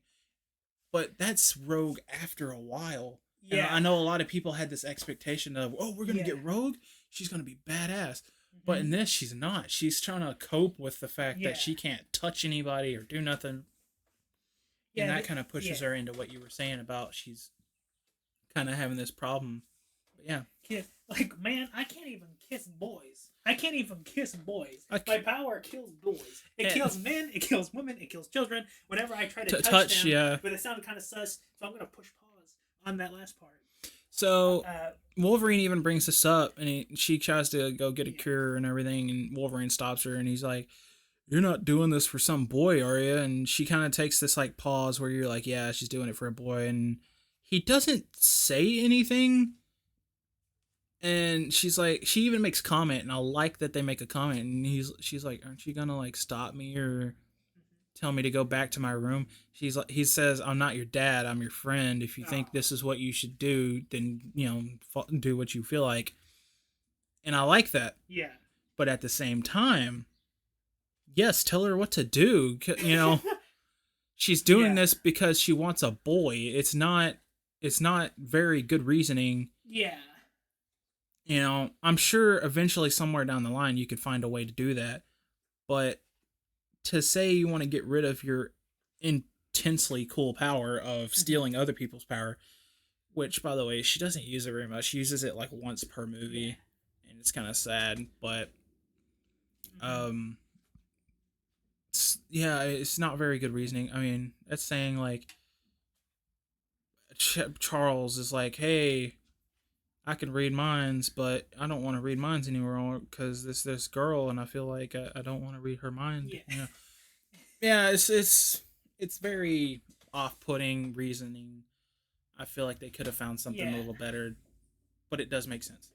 Well, I think it also depends on the power, right? Right. Because not everyone's blessed, right? And everybody, sometimes you get a nice Wolverine in there. Sometimes you get like a nice Charles Xavier. But what happens when your power is just literally for your body to decompose? Like, what if you have like a zombie mutant ability? That wouldn't like if you could create zombies, that would be more useful. But if your body turns into a zombie and then back to normal, you're technically destroying your body. It's not pleasant.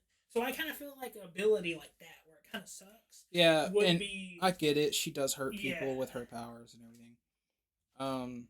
So I get it. I just wish it was something other than, oh, there's a boy I like and I'm trying to kiss him, so I want to get rid of my powers. Yeah.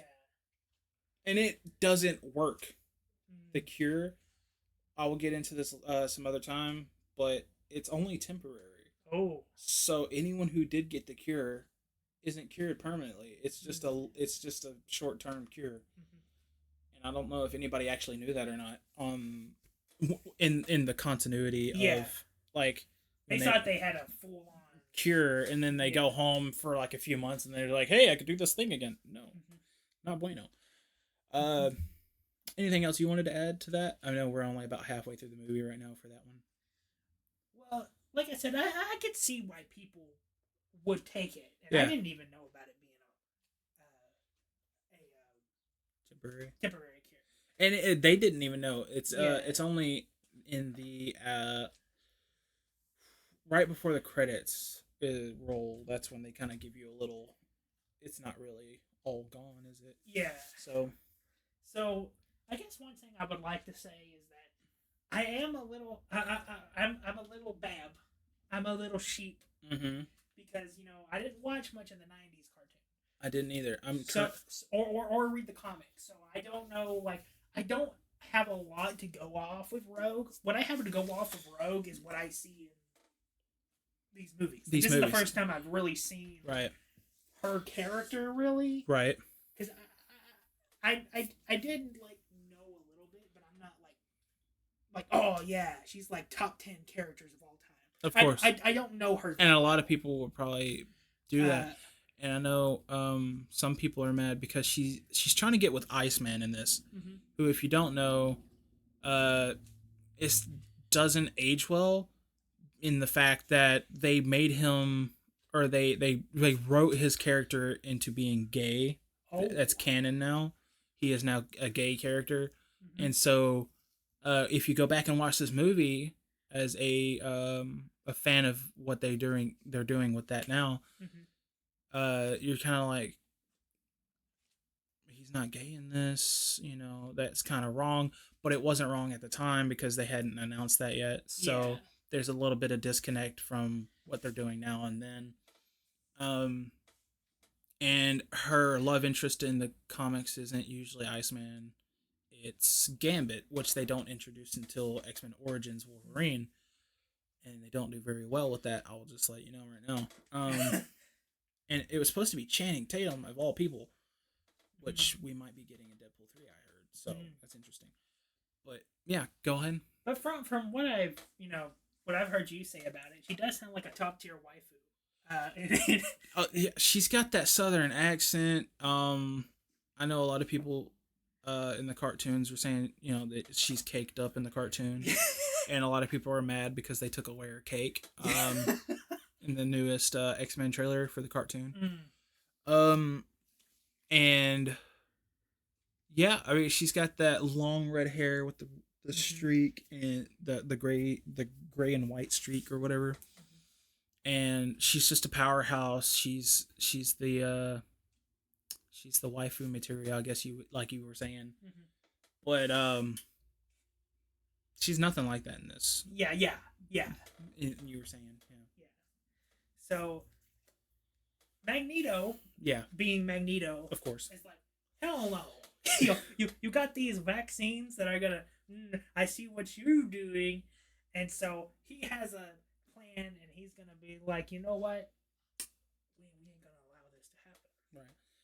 And of course, we do suffer some losses along the way. We already mentioned Cyclops does get murdered, presumably. We don't see a body or nothing, but Cyclops does presumably die in the very beginning. When he finds Jean and everything. And then Jean loses her stuff at the mansion after being brought back. Then they catch up to her again at her house, and she ends up, spoiler alert, killing Charles Xavier. Wow. If you have seen that scene, which I don't think you have, it's devastating. He is being slowly disintegrated. Oh yeah. And then eventually he just explodes. And it's not like bloody or gory. It's more like he just got atomized from the inside. Destroyed on like the chemical level. The atomic level. Yeah. And you get this scene where Wolverine and Storm are crying because they're there and they were trying to get to him, but they couldn't get to him before he died and everything. And they have a funeral for him, and then some other tidbits that we kind of glossed over. They make the cure into a shootable weapon behind Beast's back because Beast is supposed to be overseeing this cure development. Yeah. And they were like, hey, let's put it in syringes and then stick it in a gun. That's... And Beast was like, yo, y'all did not tell me about this. I'm going to have to quit.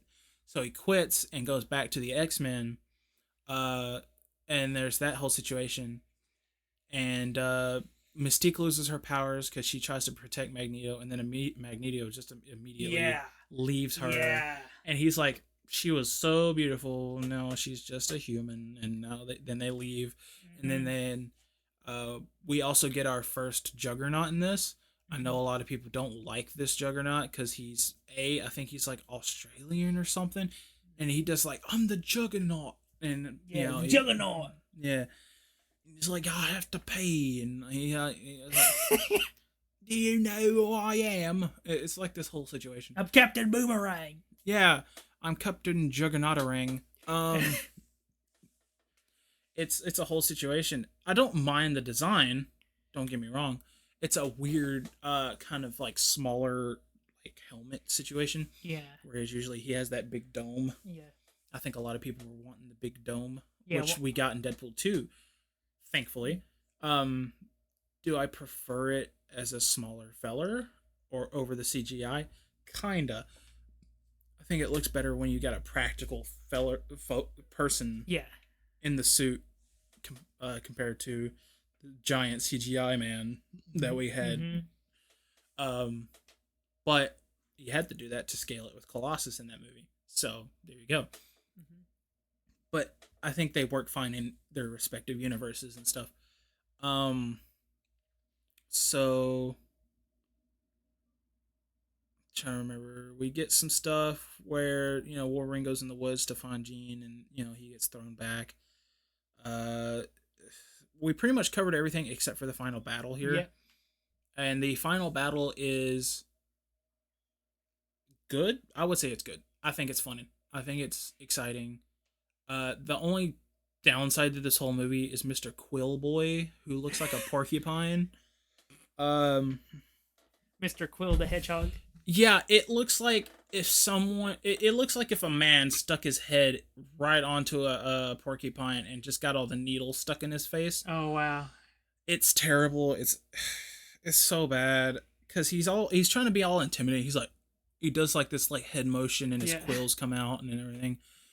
And he gets one kill in this whole movie, and it's just a doctor, and it's not even that intimidating. And he like grabs this. It's okay. I will say it's a little intimidating when he gets a hold of her, but when he's just standing there, because they're only about 2 inches long. Yeah. These like quills, and they come out on his face and like maybe his back and some stuff like that. They're not absolutely all over him. Mm-hmm.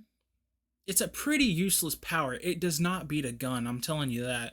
If a soldier came up on him with a pistol and shot him, he's done. His quills are not protecting that, and it's not like he can shoot them or anything. Yeah, they're just. So, he's probably like the worst character in this movie. So I guess he's the Toad of this film. He's the Toad, but he's worse than Toad because they actually gave Toad something to do, and it was Darth Maul. You can't beat that. It's like they didn't give Mr. Quillman anything to do but try to look intimidating and then die. It absolutely fails. This man had nothing to do. So final fight, Magneto lifts one of the bridges over there to Alcatraz, mm-hmm. and makes a weird quote. And I watched a video. He's like, Charles always wanted to build bridges, and I'm like, but you just destroyed a bridge? You didn't really build a bridge, you just moved a bridge? What did you do exactly here, Magneto? And I watched a video, and it was like, it made a good point about how he was just like saying something, like maybe he just looked over and noticed all the mutants were looking at him for some big speech, and he was just like, he was just like, yeah, Charles wanted to build bridges, that's for sure. Meanwhile, the mutants are like, who the hell is Charles? Yeah. Half of us have just got here. I don't know what you're talking about, Mr. Magneto. So he gets there, and he sends all these like cannon fodder after him, mm-hmm. and it's fine. He tells them, he's like, oh, the pawns go first, and they unleash what I can assure you is just absolute chaos, because they have these like disc shooters that shoot discs, and then they like spin, mm-hmm. and like it flings darts of the cure just out into the madness. Oh wow. And starts hitting random guys. And like there's this one guy who's upside down on the guard tower, and he gets hit with one of the cures, and he like looks at it, and he's like a lizard dude, and his scales start coming off, and he like falls to his death. And it's so absolutely terrible for this feller who chose the wrong side. And then the X-Men show up, and they do their whole entrance, and like Wolverine sliding down the wall with his claws, mm-hmm. and Storm comes in with some lightning, and big hero entrance, you know, insert big hero entrance, you know. Mm-hmm. They do all this, and they're like, we hold this line, and then they don't hold the line because they all separate like dummies. Which is fine, because superhero movie, it's not supposed to make sense, I guess. Yeah. But they do some stuff that makes sense, and I love it. They take out a lot of the cannon fodder. There's a joke where Wolverine fights a guy with better healing than him, which is kind of funny, because he cuts off this dude's arm, and it like immediately grows back, kind of like a Namekian situation. Yeah. And he keeps cutting this dude's arms off, and he keeps growing back like immediately, and then Wolverine gets tired of it, and he just kicks him in the gonads, and he's like, grow those back, and he walks away. And you hear that this worst part about it is they actually audibly put the pop in there for when they kick him in the groin. Yeah. So you can hear the crunch. And that's why I love Nestle Crunch. Boom. Yeah. And then he just like walks away. Beast is doing his thing. It's phenomenal. The wire work is great. There's some parts where you're like, I can tell it's wire work, where they're just pulling them on strings and stuff to do the big jumps and stuff. Yeah. But there's a lot of it where it's like solid. And then after a certain point, they go to Jean, Mm-hmm.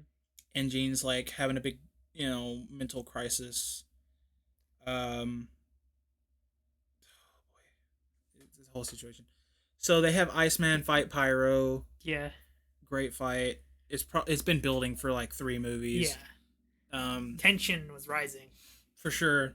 And then they finally get to it. It doesn't disappoint because the dude's like, it looks like Pyro's winning at first because he gets Iceman on the ground and he's like trying to burn him and stuff. Yeah. And he's like, what did they even teach you at this school? Yeah. Or whatever. And then Iceman, you see the actual, what he looks like in the comics, and he turns all into ice. Yeah.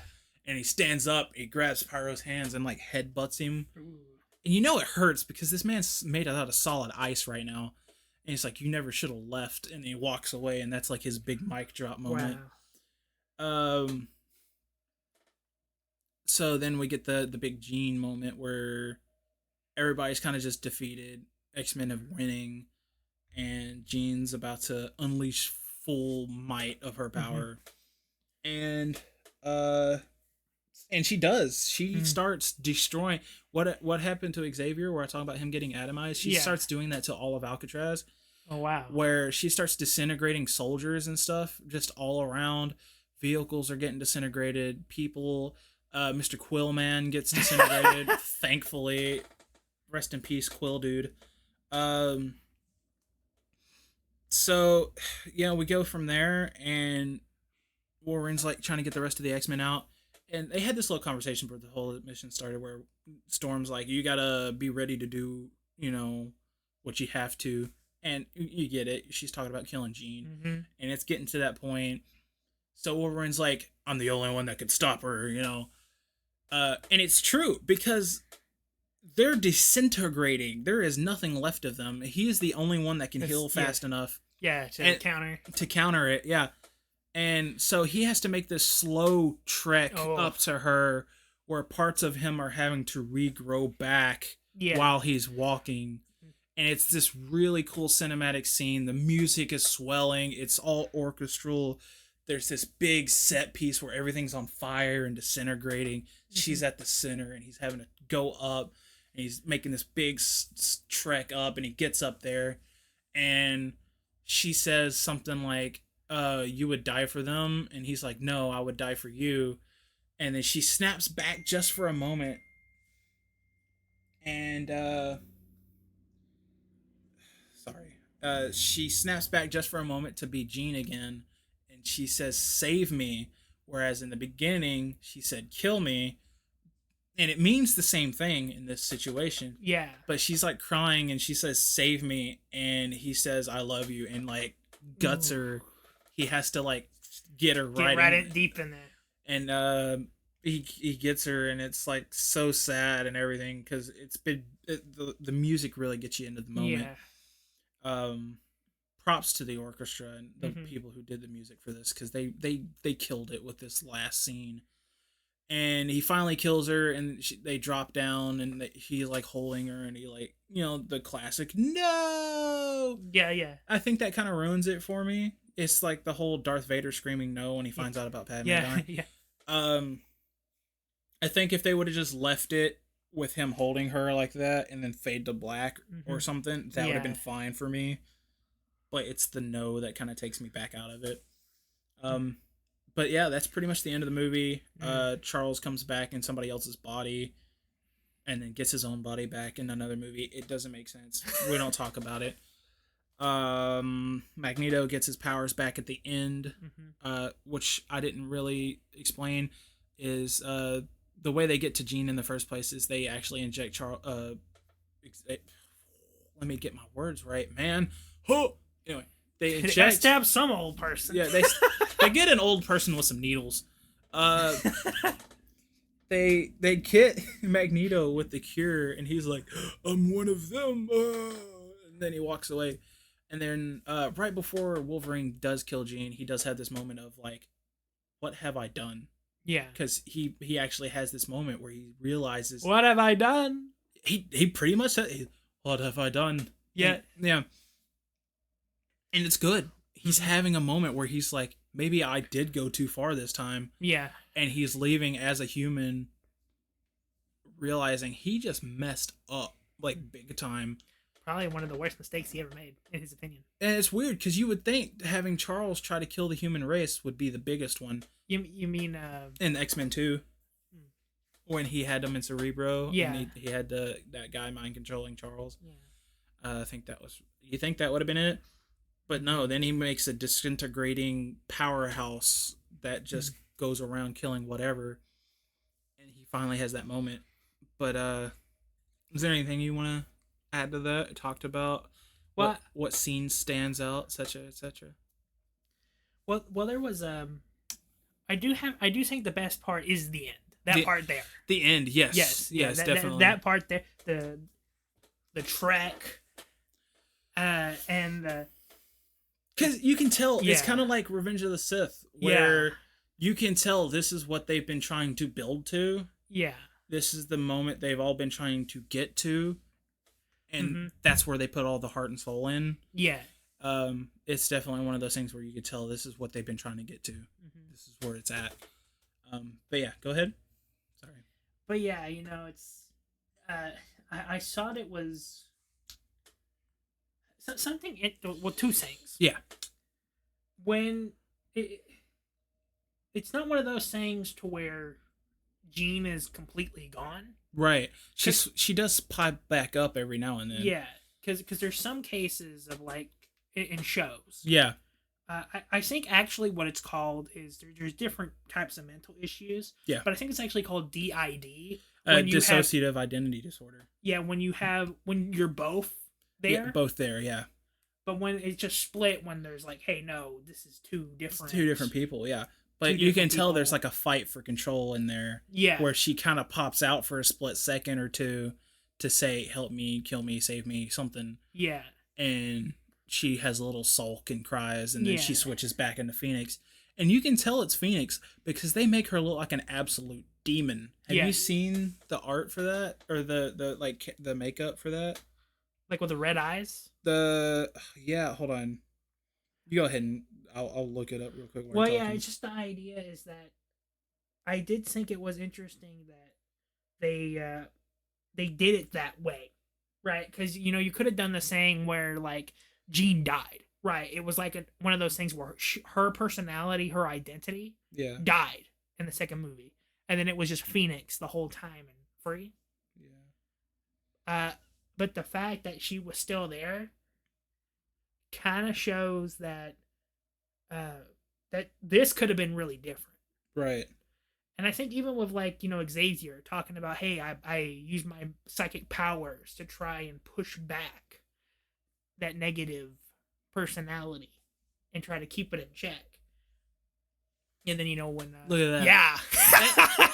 Yeah. That's pretty evil looking. Yeah, it's pretty evil looking. Yeah. And they make this thing where it's like her eyes go black, but you can still see the color right there in the middle. Yeah. He's just now seeing what the Phoenix looks like. It's absolute nightmare fuel. You would not want to see this coming out from under your bed at night. Oh no! Now she just straight up looks like a cursed witch. Yeah, she just looks evil, and they do a good job of like that's Phoenix. Yeah, and then you get Jean. That's like two different things. Yeah. Because the veins are popping, you see the tendons are strained. It's evil. The body is going through like some changes, massive strain, and there are switches when you watch the movie where when she's Jean, her eyes and stuff look normal, and then when she switches back, her eyes turn black, and you can see it flooding and everything. And it's this nice detail where you're seeing like this isn't Jean anymore. This is something else. Yeah, so like when I thought that was so interesting because they could have just, like I said, done the route where it was, like in a Ghostbusters, it could have been like, Jean is not here; it is only Phoenix. Like it could have been a saying like, where no, Phoenix died in 2. Not Phoenix. Jean died in 2, and Phoenix is just in the shell. Yeah.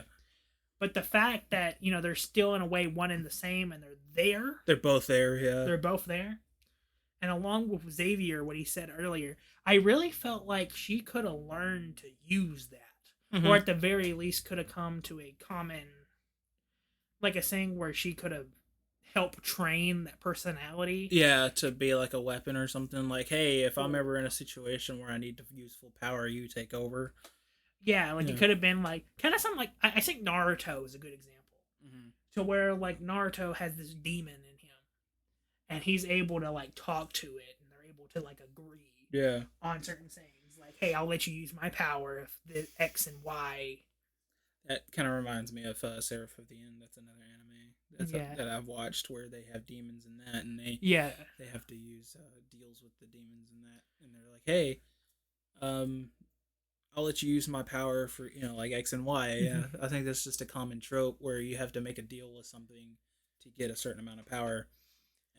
I think Heroes, if you haven't seen that, it used to be a big show on NBC where they had a character named Nikki on that, and her thing was that she had powers, but only her other personality was able to use the powers. Yeah. So it was Nikki, and her other personality was Jessica. And Jessica got to use the super strength and stuff, but Nikki was just like a normal person. Yeah. And, I find that very interesting. But here you get a situation with Jean where they both got powers, but one's just got more power. Yeah. And it's like, how do you deal with that is a good question. Like, I kind of felt like, now, I know Wolverine was mad. Which I feel like, a couple people would be. I don't really feel bad because I know Xavier was trying to help. Right.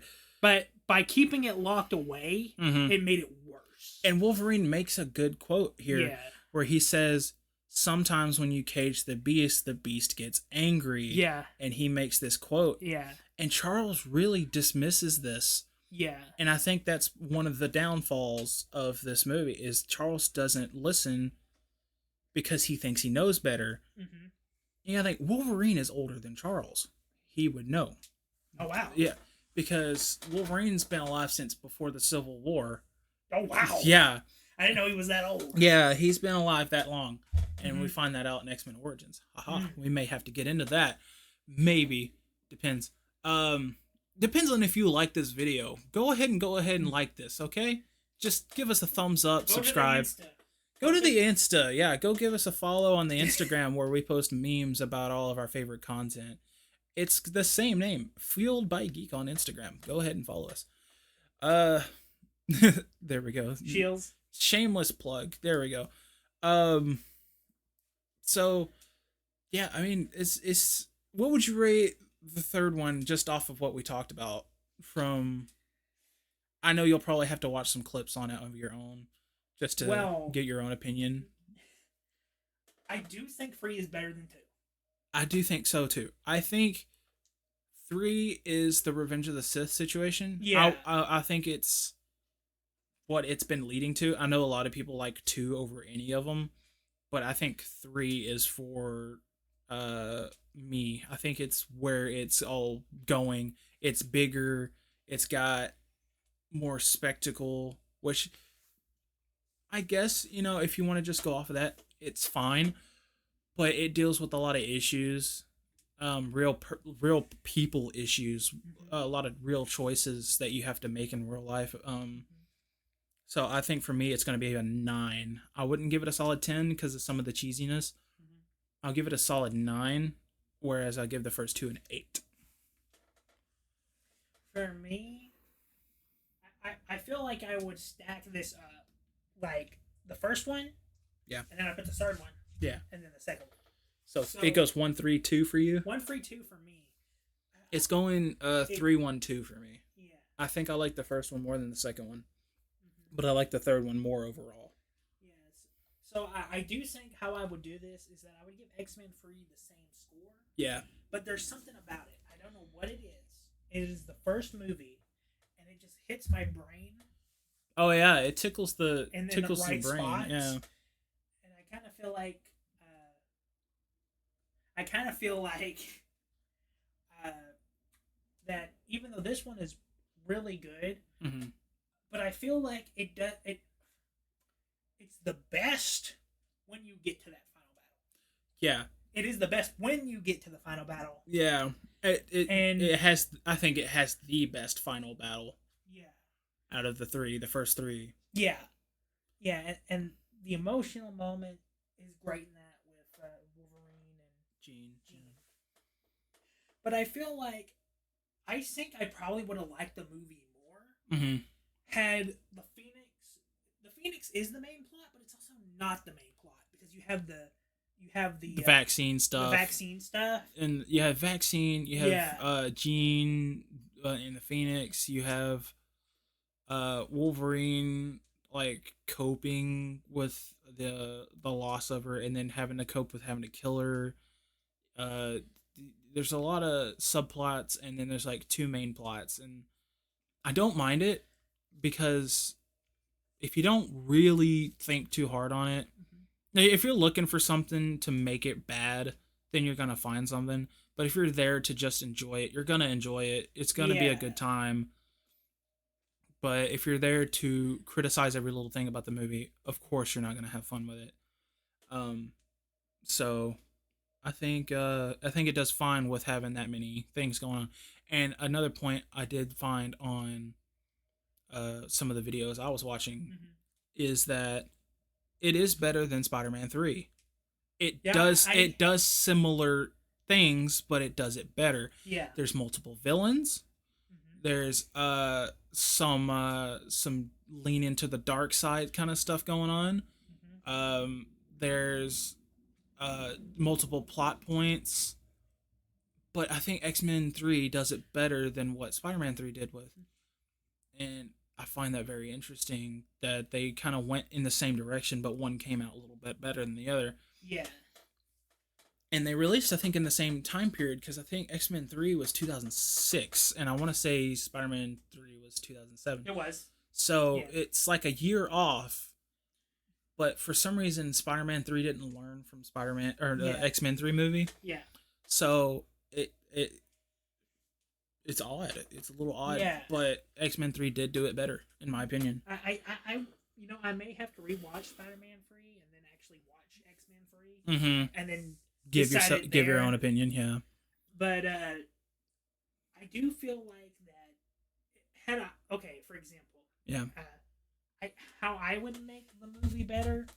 I really like the vaccine thing, but I don't think I kind of feel like maybe they should have waited on that or put it in the second one, because I just like the idea of like, hey, the Phoenix is out there. Yeah. Right. Jean is on the loose. I think it would have been one of those things to have been a thing to where we just see Jean throughout the movie just completely lose it. Like Magneto tries to control it. Yeah, he tries to control it or tries to get there, and she completely like decimates. Right. Whatever. His whole group. Yeah. Except for like a select few. Yeah. And then he's like, okay, Charles is wrong about a lot of stuff, but he was right about this. And going off of that, he does still show respect for Charles. Yeah. There's the moment before Charles dies where he's trying to tell Jean, don't do it, please don't do it, and he's like screaming for Charles. You see the concerned look on his face. But what is he supposed to do? Yeah. Jean is already been stated to be stronger than him and Charles. Yeah. So there's nothing really he can do except for just let it happen. Yeah. And plead. And then later, Pyro makes a comment about, I wish you would have just let me kill Charles and we could have had this done sooner. And he stops him and he says, Charles has done more for mutants than you will ever know. And my only, my single biggest regret is that he had to die for you, for us to live. Yeah. That hits really hard. Yeah. That hits so hard because at their core, Charles and Eric, Magneto, were friends still. They may have had different ideas, points of view, ways of going about things. Yeah. But they were always friends. And for Magneto to have lost his friend in the war that he's trying to start or keep going or whatever you want to call it, it hits hard for him and the viewer if you understand that relationship. Yeah. Which they will build up in more movies later on, like First Class and such on. The prequel movies, the prequel trilogy, might I add. Yeah. Because we do have this and we have been making a lot of comparisons to Star Wars. Yeah. This is set up in like a Star Wars order. This is the original trilogy, and then you get the prequel trilogy later on, and it's really interesting, and I love it. Good thing we didn't get the sequels though. Just kidding. But it's sad. You see that he does actually regret Charles's death. Yeah. Nobody wants to lose their friend, no matter how much you may fight with them or anything. Yeah. But it does show that. Is there anything else you wanted to add for X-Men 3? Well, I'm just thinking about, right, and see, that's like another thing. Yeah. Another thing to like about Magneto is that there is still, because nobody's like really 100% bad unless they're going for like that crazy character. He's not comically like funny villain. Sorry. Yeah. He's evil because he needs to be, and I think that's the point. He's not evil because he wants to be. He's evil because that's what people perceive him as. Yeah. He thinks he's doing the right thing. And I think that makes a good villain, is that they have something where you can be like, yeah, I can see that. I can see why you're evil or why you're perceived to be evil, and I can get behind that. And they do that very well with Magneto, where you see all his driving points. You see what pushes his buttons. So, yeah. But I guess the only thing I have to say is just kind of going on to what I said earlier. Yeah. Is that if I was making this, I would kind of try to do like, I was trying to find an example in my head. Yeah. I would have done like an Infinity War style thing. Yeah. To where Jean, like, hey, the Phoenix is unleashed. It's this Thanos-like threat. Yeah. And you may want to try and work with it, but you know it's way out of your control. And it would have resulted in somewhat of a forced alliance. You know, you get that in movies. Yeah. A forced alliance. Where they have like a versus and they're like, oh, well, we should team up. Yeah. Yeah, forced alliance just to try and defeat the Phoenix. Right. And it would have ended pretty much the similar way with Wolverine being the one who has to make the last blow. Yeah. If you don't mind, I do have some interesting little tidbits for these movies. Okay. Let me get them loaded up here. I had them saved real quick. Neither Patrick Stewart or Ian McKellen knew how to play chess when they first started these movies. Yeah. And I believe I told you some of these before already, just to get you. But these are more for the fans that we have. You know, thank you for watching. By the way, we appreciate everything. They had to have a chess master come teach them. To celebrate their last day on set, Rebecca Romijn, who plays Mystique, brought in a bottle of tequila. Oh. Yeah. Unfortunately, she happened to be filming that Wolverine and Mystique fight in the first movie. And she threw up blue vomit all over Hugh Jackman. Yeah. So, yeah, that's nasty. And another fun fact about her is her makeup was 110 custom designed prostheses, which were glued to her over 60% of her body and took 9 hours to apply. So, not only is she having to do these long shooting days, but she's having to wait 9 hours to get them painted all over her body.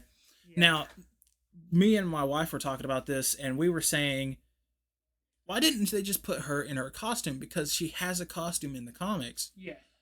And they could have saved a lot of time by having her in a costume and only doing just certain parts of her body in makeup. Yeah. I don't know why they decided to go with the naked look for her. I mean, I guess it's probably for attractiveness. Attractive, yeah. It sells. Yeah. Some other things that I was talking about the president in the second one earlier. Yeah. At the end of the second one, they're saying, "Hey, we're going to keep an eye on you and hope you do the right thing." That doesn't matter because he's not president in the third one. Yeah, yeah. they have some old dude who, if I'm being honest, could be Biden's brother for all I know. But they have this buildup of like, you have a choice to make. You could do the right thing for, everyone and unite mutants and humans, and they build all this pressure on him, and then you get to the third movie and it's just some old guy. Yeah. It's just some dude. Yeah. Who are you? We don't know you. Get out of my White House, sir. And I don't know what the choice was if they couldn't get the actor back. They don't even explain why it's a different guy. Yeah. But it gets rid of all of the consequence of having told this guy we're going to keep an eye on you. Yeah. And then it just kind of falls flat when you're like, who is this dude? I don't remember this dude. Yeah. Could have been neat if it was like a spy. Yeah. Like explain that like somehow, some way the old president was out of office and then it was actually like a spy from Magneto or something that was pretending to be the president. Yeah.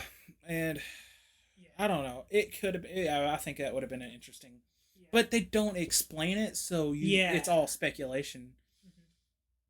Mm-hmm. X-Men 1 again. So Ian McKellen, if you don't know, is Gandalf. Mm-hmm. I know you know. In case the viewers don't know. So he actually got cast as Gandalf at the same time he got cast as Magneto. Yeah.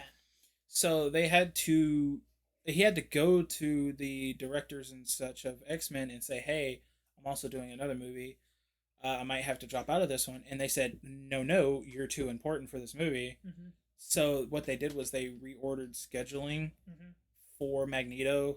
Yeah. So he could shoot Lord of the Rings and then do the X-Men films, which I think is fantastic because then we get two phenomenal pop culture inclusions. Imagine if we wouldn't have got one or the other. X-Men has such a big influence on popular Marvel movies and just superhero movies in general. Yeah. And you also get the influence of Lord of the Rings on pop culture. Yeah. Like fantasy movies and stuff like that. If we wouldn't have got one or the other, or even both, if we wouldn't have got both, we would have a whole different way of doing movies these days. Yeah.